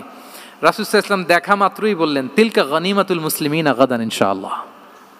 আরবি যারা বুঝেন যে it will be the war booty for the Muslim community tomorrow ইনশাআল্লাহ। আরে এগুলো তো আমরা সব গনিমত আকারে ব্যাগে কইরা মদিনায় নিয়ে যাব। এই যুদ্ধে জয়লাভ করে যা আছে এগুলো উটে করে ওয়ার বুটি হিসেবে মদিনায় নিয়ে যাব। বলার সাথে সাথে সাহাবীদের সব ভয় দূর হয়ে গেল, আবার প্রাণ ফিরে পেলেন, সজীব হয়ে উঠলেন, উজ্জীবিত হলেন। তাহলে আমরা অপটিমিস্টিক হব, আমরা ইতিবাচক চিন্তা করব। এবং ইসলাম আল্লাহ তাআলার ব্যাপারেও আমাদেরকে ইতিবাচক ধারণা রাখতে উৎসাহিত করে। হাদিসে কুদসিতে আল্লাহ বলেন আনা ইনদা যান্নি আবিদি বি, আমার বান্দার নিকট আমি তেমন, আমার বান্দা আমার ব্যাপারে ঠিক যেমন ধারণা করে। আপনি যদি ধারণা করেন আল্লাহ দয়ালু, ঠিকই আল্লাহ তাআলাকে দয়ালু পাবেন। এখন বলেন আল্লাহর ব্যাপারে কার ধারণা কেমন? আল্লাহ তাআলা খুব প্রতিশোধ পরায়ণ না? প্রচন্ড রাগী, আমাদের সবাইকে জাহান্নামে দেওয়ার জন্য বসে আছেন না? তাহলে কি ধারণা বলেন তো? তিনি দয়াময়, তিনি মেহেরবান, তিনি আমাদেরকে অবশ্যই ক্ষমা করবেন। এই বিশ্বাস আল্লাহর প্রতি আমাদের সবার আছে তো? এই বিশ্বাস যদি থাকে ঠিকই আল্লাহ তাআলাকে রহমান রাহিম হিসেবেই আপনি পাবেন। লাস্ট হচ্ছে রেজিলিয়েন্ট। শেষ, I am going to conclude my speech today. Resilient হচ্ছে যাকে থামানো যায় না, আনস্টপেবল। সংকট কাটিয়ে ঘুরে দাঁড়ানোর সামর্থ্য যার থাকে তাকে বলে রেজিলিয়েন্ট। লেগে থাকার মানসিকতা, টিকে থাকার যোগ্যতা, সহজে হার না মানার যে অ্যাটিটিউড, এটাকে বলে রেজিলিয়েন্ট মাইন্ডসেট। রাসূল সাল্লাল্লাহু আলাইহি ওয়াসাল্লামকে আল্লাহ তাআলা এই মাইন্ডসেট দিয়েছিলেন। ওনাকে হারাইতে পারছে কেউ? জীবনের সাথে এটা সেট করে নেন যে আমি কখনো হারি না, আমি হয় জিতি নয় শিখি। আমি কখনো হয় জিতি নয় শিখি। এই মাইন্ডসেট যদি গ্রো করেন আপনার হারাইতে পারবে কেউ? পারবে না। রাসূল সাল্লাল্লাহু আলাইহি ওয়াসাল্লাম he was unstoppable, having unbelievable সাবর। ধৈর্যের পাহাড় নিয়ে, আনস্টপেবল অ্যাটিটিউড নিয়ে তিনি শুধু সামনে গিয়েছেন, পেছনে যান নাই কখনো। সীমাহীন কষ্ট আর সংগ্রামের মধ্য দিয়ে গিয়েছেন, থামাতে পারে নাই ওনাকে কেউ পারে নাই। ইয়াতিম হিসেবে জন্মগ্রহণ করলেন, পৃথিবীর আলো দেখবার আগে বাবাকে হারালেন, ছোট বয়সে মাকে হারালেন, পরে দাদাকে হারালেন, এরপর চাচাকে হারালেন। শিয়াবে আবি তালেবে জেল খেটেছেন 3 বছর। Physical torture, mental torture, life threat, হত্যা করার ষড়যন্ত্র হয়েছে। আল্লাহ তাআলা বলেছেন আজ রাতে হিজরত করো। ব্ল্যাক ম্যাজিক করা হয়েছে। লাবিদ ইবনুল আসাম, এক ইহুদিদের মিত্র, ওনাকে ব্ল্যাক ম্যাজিক করেছে। মারার জন্য খাদ্যে বিষ মিশিয়ে দেয়া হয়েছিল। বাজুর মাংস, খাসির বাজুর মাংস পছন্দ করতেন। খাইবারের এক ইহুদি নারী এই ছাগলের এই মাংসের মধ্যে বিষ দিয়েছিলেন। ইহুদিদের পক্ষ থেকে betray, treachery, conspiracy and what not, কি বাকি ছিল বলেন? ষড়যন্ত্রের এমন কোনো ধরন ছিল না যেটা তারা বাকি রেখেছে। কিন্তু রাসূল সাল্লাল্লাহু আলাইহি ওয়াসাল্লামকে কি থামানো গিয়েছিল? বলেন, থামানো গিয়েছিল? গোটা বিশ্বব্যাপী উনি ছড়িয়ে দিয়েছিলেন লা ইলাহা মুহাম্মাদুর, so nothing can stop him. আমাদের যে লক্ষ্য, ওই লক্ষ্য পানে আমরা পৌঁছবই, আমাদেরকে কোনো কিছু থামাতে পারবে না ইনশাআল্লাহ। বলেন, আমরা আমাদের লক্ষ্য পানে মানজালে মাকসাদে দৌড়ে দৌড়ে যাব। আমাদেরকে থামিয়ে দেয়া হলে আমরা হাঁটতে থাকবো, সেখানে আমাদেরকে আঘাত করা হলে আমরা হামাগুড়ি দিয়ে সামনের দিকে যেতে থাকবো, সেখানেও থামিয়ে দেওয়ার চেষ্টা করা হলে আমরা আমাদের মঞ্জিলে মাকসিদের দিকে অপলক নেত্রে চেয়ে থাকবো। আমাদেরকে কেউ থামাতে পারবে? রেজিলিয়েন্ট, অনর, অটল, আনস্টপেবল, এই মাইন্ডসেটের অধিকারী ছিলেন। ফলেই তিনি লা ইলাহার বাণীকে গোটা বিশ্বে ছড়িয়ে দিতে পেরেছেন। তাহলে আমরা রেজিলিয়েন্ট হতে চাই কি চাই না বলেন? সম্মানিত শুধু মোট কয়টা মাইন্ডসেট জানলাম? 12টা। এগুলোকে আমরা নিজেদের মধ্যে ধারণ করতে পারবো ইনশাআল্লাহ। কারণ রাসূল সাল্লাল্লাহু আলাইহি ওয়াসাল্লাম আমাদের জন্য যা নিয়ে এসেছেন ওইটাই আমাদের আঁকড়ে ধরতে হবে। যেটা বারণ করেছেন ওইটা থেকে আমাদের দূরে থাকতে হবে। যে আয়াত দিয়ে শুরু করেছিলাম সূরা হাশরে, রমা আতাকুমুর রাসূলু ফাখুযুহু ওয়া মা নাহাকুম আনহু ফানতাহু। নবী যা এনেছে ধরো, নবী যা বারণ করেছে সেগুলো ছেড়ে দাও। আমরা আল্লাহ তাআলার কাছে কামনা করি আমার নবী ওনার যে থট প্রসেসকে ডেভেলপ করেছেন, ওনার যে অ্যাপ্রোচ অ্যান্ড মাইন্ডসেটকে ডেভেলপ করেছেন, আমরাও যেন আমাদের মাইন্ডসেটকে ঠিক ওইভাবে করতে পারি। আমাদের রাসূল সাল্লাল্লাহু আলাইহি ওয়াসাল্লাম যেভাবে চিন্তা করতেন, আমাদের ভাবনা এবং চিন্তার আঙ্গিনাও যেন ঠিক সেই রকম হয়। আমরা সবাই পড়ি আমিন।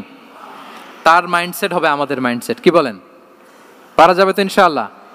তাহলে কয়টা মাইন্ডসেটের কথা বলেছি? 1 নম্বরে কি ছিল? God centric. 2 নম্বরে ভিশন ওরিয়েন্টেড। 3 নম্বরে উইজডম ড্রিভেন। 4 নম্বরে রিফর্ম সেন্ট্রিক। 5 নম্বর ওপেন মাইন্ডেড। 6 নম্বর এন্টারপ্রেনার।